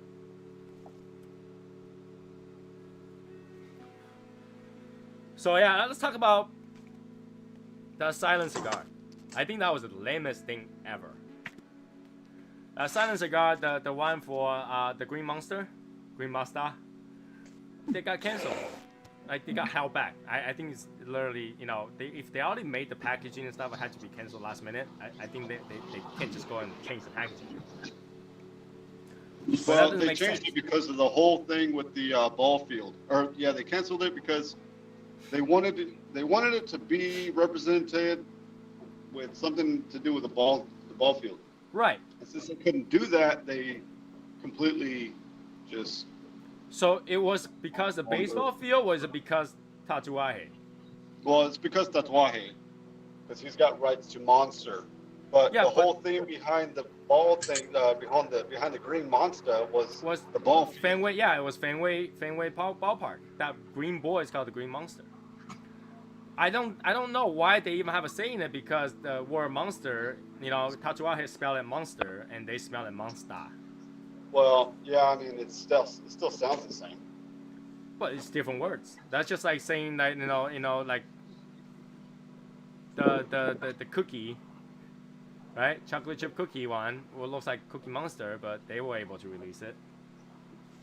It doesn't make sense to me. I mean, granted, the font looks just like the Monster series. The font they use looks just like the Monster series. But that's kind of the point, though. I think that's just way over the board, and that's what sucks in this market. You know, using similar name and stuff like that, and all of a sudden you have a say in it. I mean, they're not even talking about two of the same thing. They're talking about different category. They're using the baseball field. Right? So what they gotta change that now? Like, they can't call it Fenway. Obviously, that's gotta get them in trouble too. Right? You can't pay homage to anything now. Right? If anything that use the word monster at all, you can't have a different monster. I don't know. Does Tatuaje has like an actual rights to all the actual monsters? Because they technically don't, right? Like Frankenstein don't have a copyright because it's been a long time, so over 25 years. So there is no copyright for Frankenstein or Chucky or Tiffany and all that stuff, because all of those stories are over 25 years. Vampire, Dracula, all over 25 years. So you're using something that has no copyright to claim a copyright. That's kind of weird. You know what I'm saying? Like you're using, like your brand is already using something that has no copyright, and you try to claim copyright of something that you made that has no copyright. Right. And of the word monster. Can you even argue that? Like, I'm pretty sure you can't even go trademark or copyright the word monster. I don't think you can.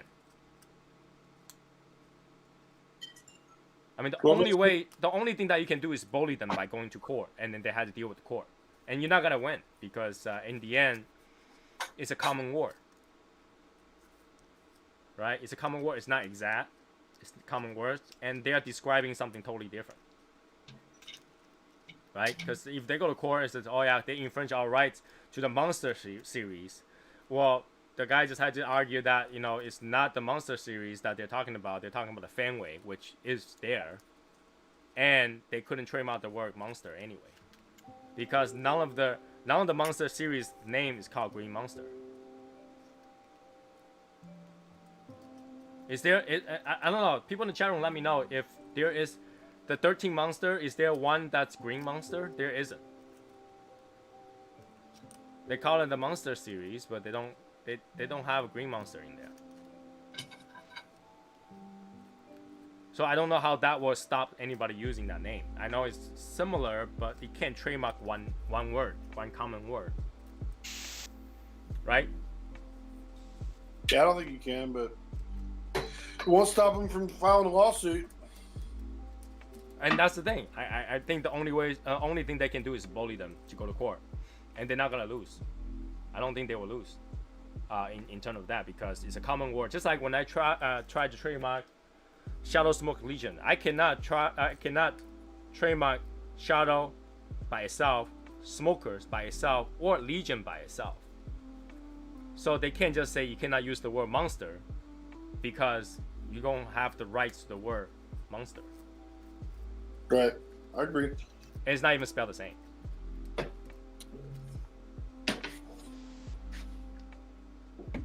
So I think there is a huge difference. Not even spelled the same. Describing totally different things. Granted, it's a similar product, but the box and design is not even close. The only thing that I think that has a say is the font that they use. But does that mean they just had to change the font?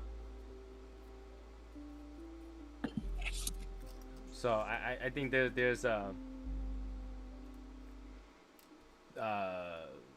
argument there. I still hope they release it. I mean, I still hope they go like, you know what, screw it, I don't care, I'm gonna release it. That would be nice. Because do you think someone could make a soda and call it Green Monster? Nope, Monster Energy will shut that down.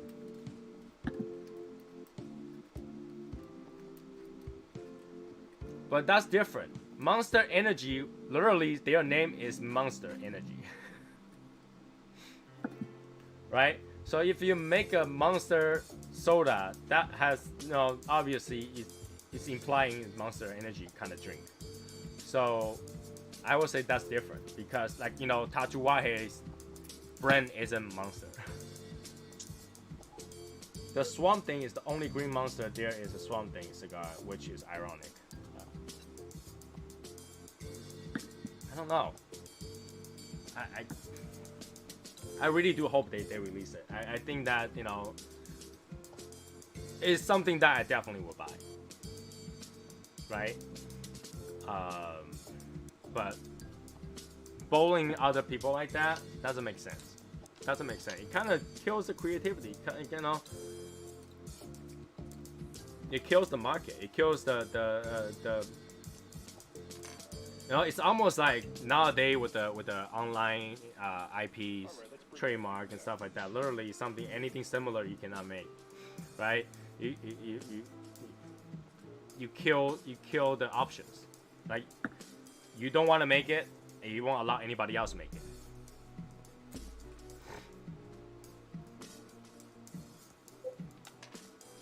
Exactly. I agree with Daniel Martin. I agree with that. I mean, I'm from Boston, so I know.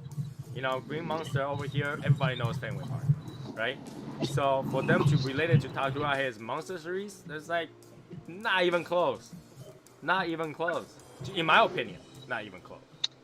But obviously, to their opinion, it's close. I don't know. But I think be really messed up what? if Tatuaje came out with a cigar called the Green Monster. But if they do come out with a Green Monster, shouldn't... I would think the United Cigar should claim first use. Because they released a picture of it. They tried to release it. I don't know. Cigar company already steal the names of Cuban brands. Yeah, like it's just all bullying, right? It's all brand bullying, right? They know they have no standing, but we'll bully you to it. We will just keep put you in court so that you had to spend that extra money to defend it, right? And especially if it's something like a limited series, you're not looking for a lot of money. So even when it's a frivolous lawsuit, you still have to deal with it, and that's cost. It doesn't make sense. So I'm kind of disappointed. I was excited. I was ready that day. I had the website open. I'm like waiting for it. Just keep typing, just find out which one has it. All of a sudden, was it the day before? I think Joe was the one that posted up says I was canceled. I was like, oh my god, that was dumb. That was the lamest news. I was looking forward to it. Yeah.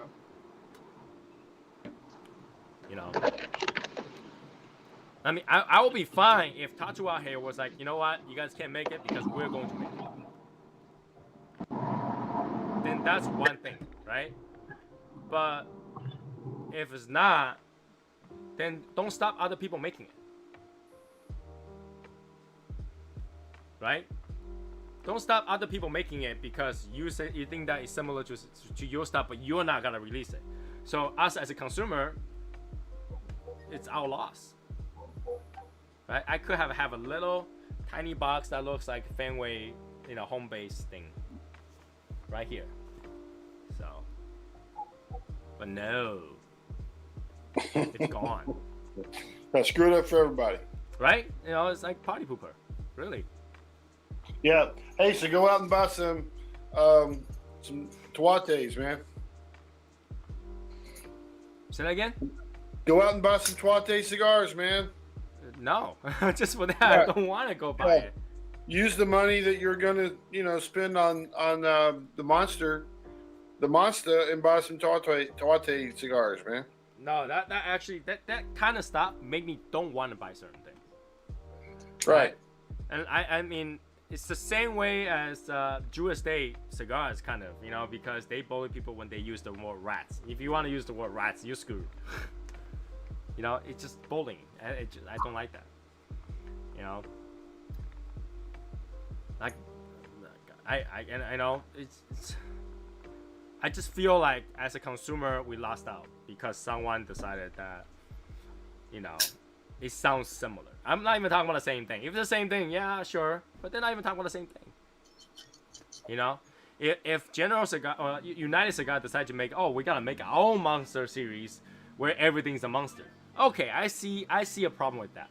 They already announced that it's gonna be baseball fields, and you still go chase after it? Come on, right?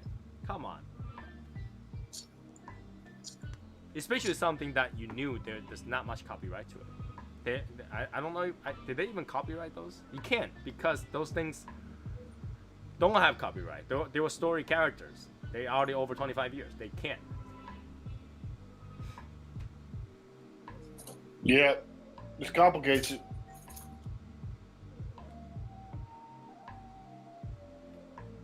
They screwed up their Dracula cigar. They paint the inside of the box red like a coffin, and the sticks all become paint infused. Yep, I heard about that one. Was that recent? No, it was one of their, like a 2017, 2018 release, where they painted the inside of the boxes red, or painted it, and then it was still wet before they put the cigars in, or right before they put the cigars in when the box was still wet, and it damaged the cigars. I think most people buy those to collect the box, not the cigar. So, but it was disappointing. It was disappointing. It turns me off in terms of their cigar brand, and make me not want to buy their cigars. Right? It's too bad. It's too bad. I hope that, you know, they will come to an agreement. Whereas, you know what, it's a one-time thing. It's for baseball fields. I'm okay with that. You go ahead and make it, and I make. Then, you know, that shows how open and accepting as a brand you are, right? It shows that you're a good brand. You support creativity and the cigar industry. But no, you are bullying people as a cigar brand. I don't think that's right. It's all about the money. It's all about the money, Oh, but well, you know. They can change it called Bowling Green. But the thing is that I think they already made the packaging, right? Yeah, I understand. The Bowling Green would work, wouldn't it? So they kind of have to kind of cross out that monster. Green something. I don't know. I think they will have to make some adjustment to that to still release it, because they already put the money in there and to get it. You know, the cigar is probably ready, the box is probably ready, it's about to ship. Now they have to go back and change all the boxes. And I think they will eventually, because they already have it, right? So they will have to release it somehow, or else they just have a bunch of things sitting there. They're going to turn it into a lost and found cigar somehow. It's too bad. It's too bad. I was really looking forward to that cigar. So it's non-cigars, right? Huh? It was non-cigars, right? What mean non-cigars? It was nine of them, right? 9 cigars because 9 Indies. Yeah, it was, right? 9 in each box. So there it is, man. I don't know if it's 9 there. Call it the Bowling Green and call it the spare, because you hang a 10 pin and you got like non-cigars, non-pins, and you left the 10 pin or 7 pin. Dave said Bowling Green is a college, so now you gotta run into an issue with the college. Screw that, man. Right? I don't know. It's supposed to be a good thing, and then it got complicated. That's too bad. But yeah, I kind of have an expectation that they'll end up make some changes and still release it, because they call it halted, right? They didn't say canceled. Halted. So they had to make some changes. Maybe they will go get a right from Fenway directly. Right. That's what I'm thinking. If they get right from Fenway directly, good luck, because they own that right to the name. Green Monster for Fenway is actually trademarked, I believe. So. In fact, Tuate's got to go and change their shit. Right? If you can get approval from the actual field, and still release it, then Tuate might be in trouble using the word monster. They have to go change all their cigars now. So now that the table has turned, right? That's what I would do if I want trying to make something, pay homage to certain things, and I got shut down because some thing was bullying me. Then I will try to go get rights from where I'm trying to pay the homage to. Yep. It might have the turntables have turned. What Like I Martin said, is shaking the head. Like, what, Martin? What are you thinking? All boils down to money. It's just going after somebody because they shut you down. It's just revenge, and it's not good for the cigar industry. Sweet. Well- No, that's sweet revenge. But that's not. It's the perception of the cigar smokers. Martin. Here's the thing, though. Here's the thing. If you gotta punch someone in the face, you kind of gotta get expected that someone will punch you back. No questions asked. Right? Yep. Yeah, didn't you watch Cobra Kai, man? God. No, it's only fair, right? If you're expecting to, if you think that you can just bully others and somebody won't bully you back when they have the chance, then that's not fair, right? The fair is that an eye for an eye. Sometimes you know it will happen, right? If you can go out there and pick on someone, that's when you go. I pray that this person don't have the power to pick back at me, right? So. There, it's that expectation. You kind of have to expect that, you swing a bat at someone, that bat might come back. And at that point, it's fair game, self-defense. Check out Martin trying to be the diplomat. Golly, man. See, I mean, I don't know. I just feel like it's just beef, uncalled beef. He's Martin's a cigar statesman, man. I like that. I understand what Martin's saying, though. It is beef, right? But you gotta understand that somebody picked the fight first, right? All they wanted to do. Pick a fight. If somebody claims that it's their product or their name, then But it's not really their name. They're not talking about the same thing, theirs. right? Especially they already tell you that it's paying homage, like the whole paper and like all the release notes, it's paying homage to the baseball field. You had to pick a fight because you used the word monster, even though it's spelled differently. I don't care. You can't release it. If you do, I'm gonna bring you to court. Then you kind of have to have a fair thing and says, well, now I got the approvals. You want to go to court?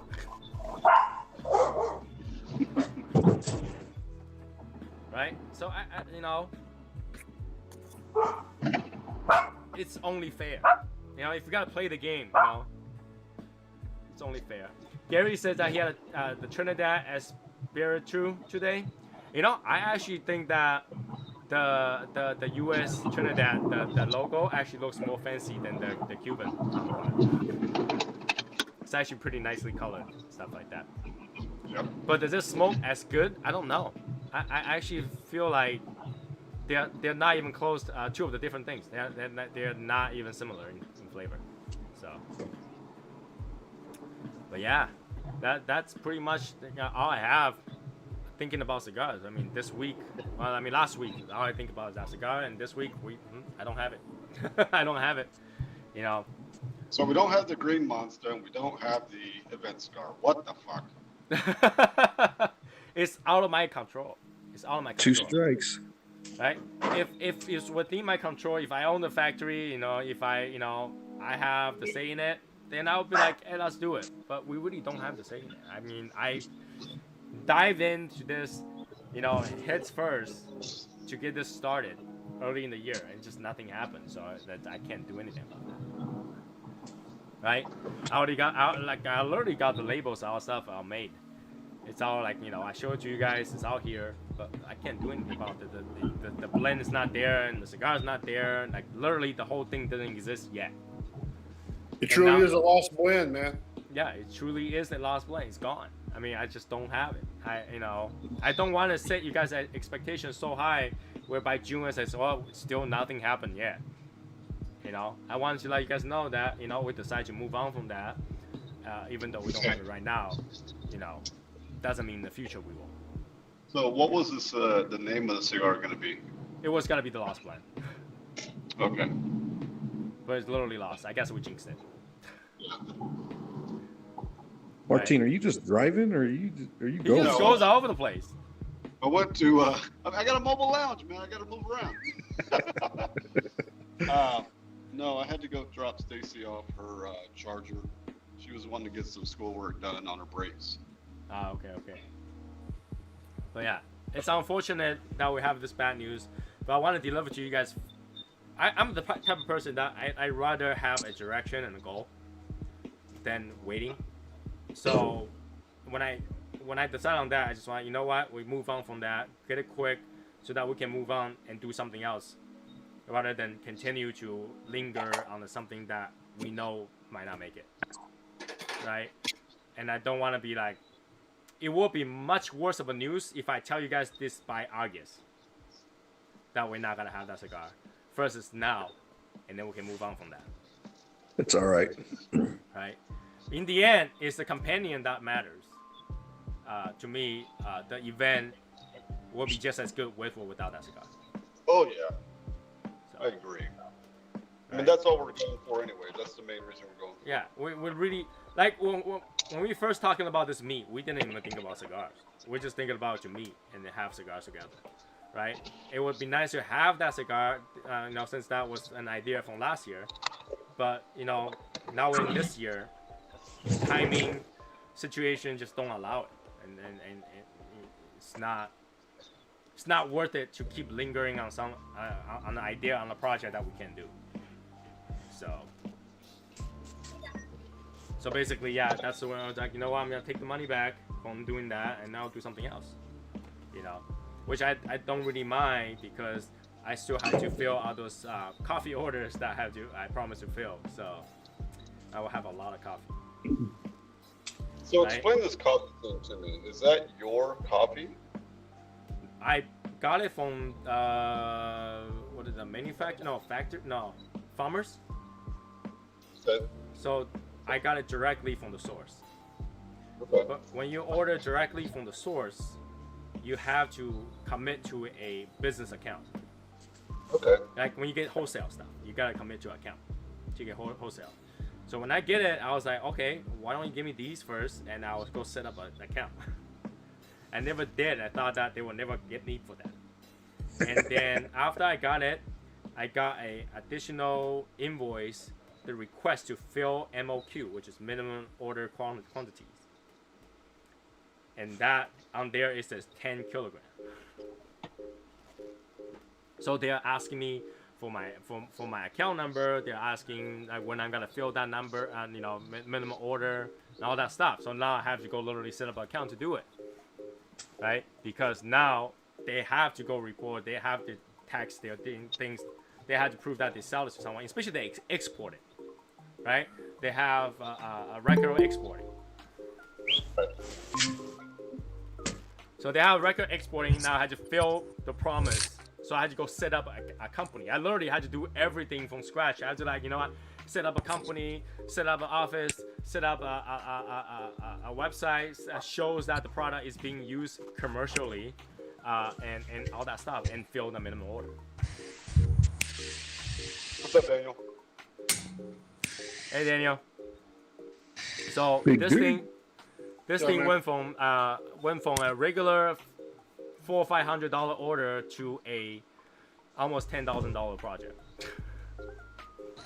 Sounds like Soy Sauce Assassins. Yeah. Yeah. Just about right. Yeah. Right? I have to order packaging. I had to show them packaging, since I'm actually gonna retail this, blah blah blah. I had to hire a designer to design 10 different packaging. And each packaging design cost me $300. Wow. Yeah. And I had to order packagings from China, which will take 30 days to ship to me. And minimum order unit of those containers are 500 units. And each container is $3.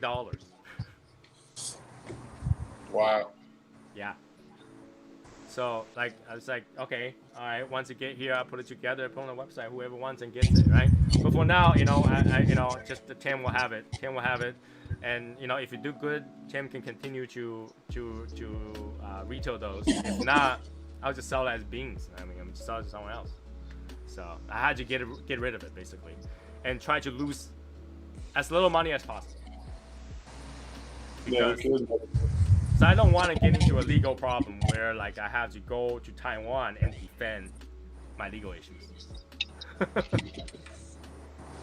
Because now they're gonna say that I fraudulently tried to purchase wholesale product without a company. Right? Like just like any of us tried to buy cigar from DR wholesale, without a company in the US, try to import those. It will be a problem. So I actually have to deal with that, which I don't really mind. At the end, I just have some really expensive. Like let's say if I couldn't get rid of any of the coffees, I just have a lot of coffee to drink. Right? Eventually, I'll finish it. Eventually, sometime, I'll finish it. Right? So my plan is that if it doesn't do well for Tim, because that thing is expensive. What I will end up doing is sell the green beans. If that doesn't sell, I'm just gonna go get a $10,000 coffee machine and roast my own and drink it. Yeah. Wow, that's crazy. Hey, listen, I'm gonna go, y'all. All right. Have a good night. Have a good night, man. All right. Talk to you later, man. We'll see you. So yeah, that's my plan right now. At least that's how I'm gonna date night. That's the plan right now. Hopefully that will resolve this once and for all. I just I when we came out with that coffee thing, I did it because I want to fulfill a promise. But whatever I try to do, I kind of had to finish it out. Whatever comes with it, I deal with it. So Daniel, what's new? Oh, not a lot. It's cold. So I see you have some opinion on that monster thing. You say anything you want to talk about that?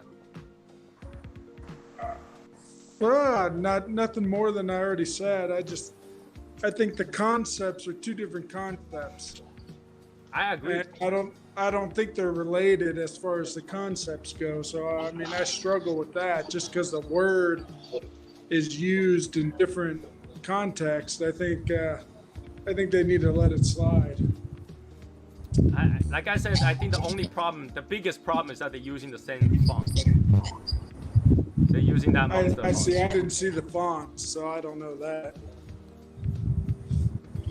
Matt, I can't hear you.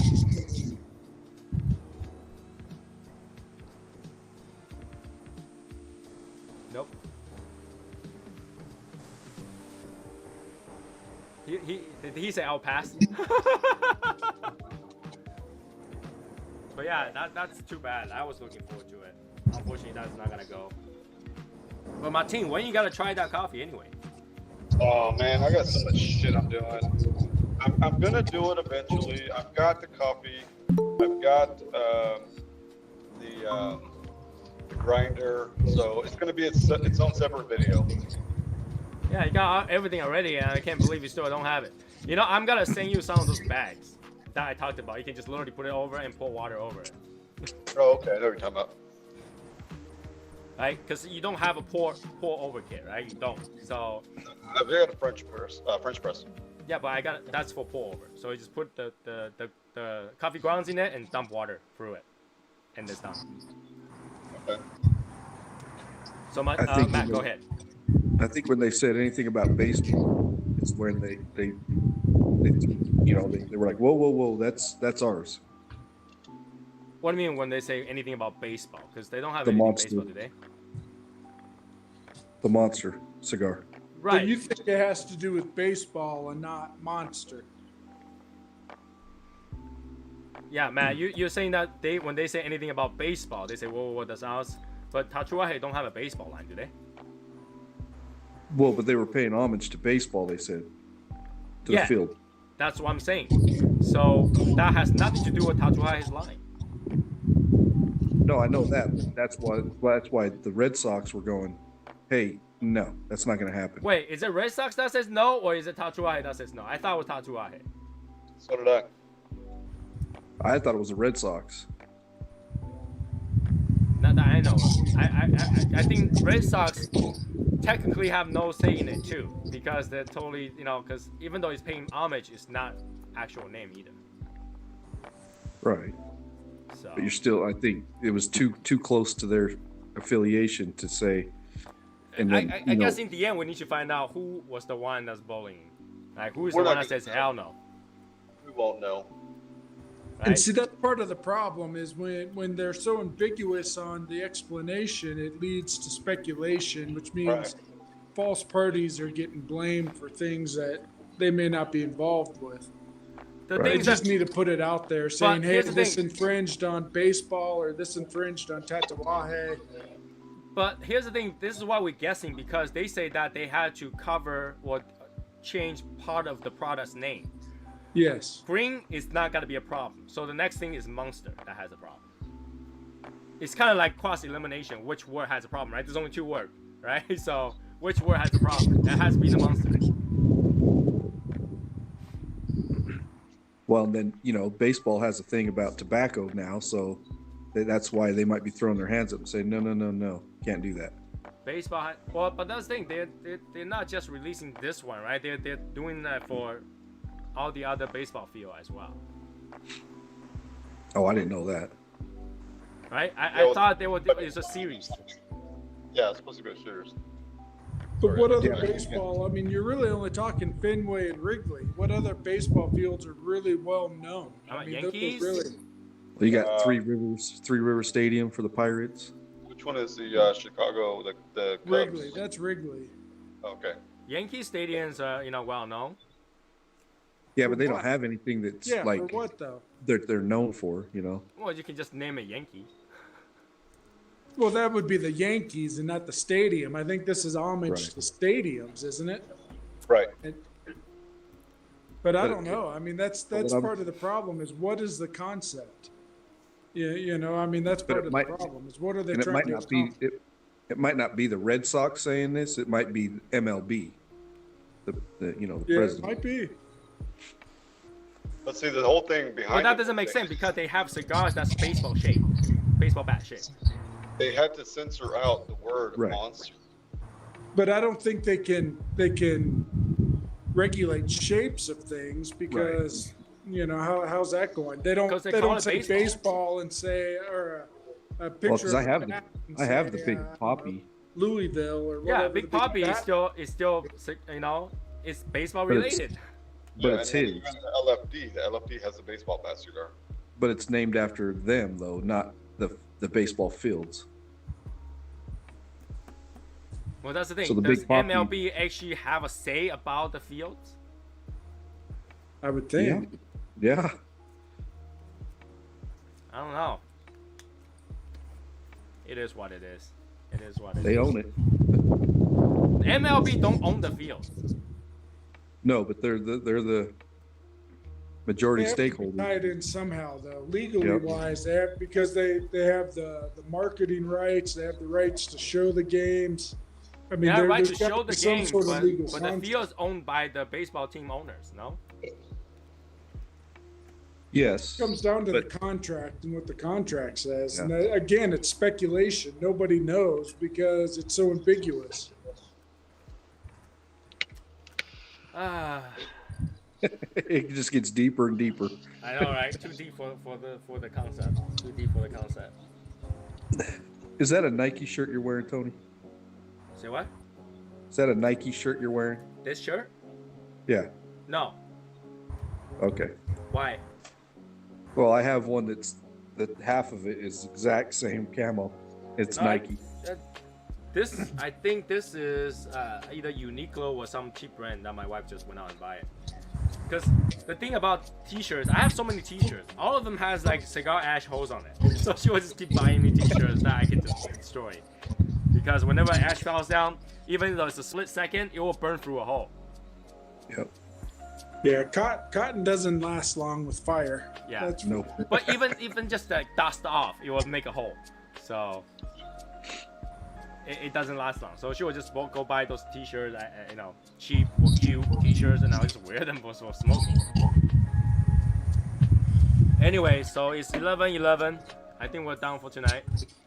Oh, I was hoping that I can get that cigar and smoke on Saturday, but I don't. So we'll figure out what I'm gonna smoke on Saturday when that comes, and I'll make an announcement on it, I guess. So that's it for today.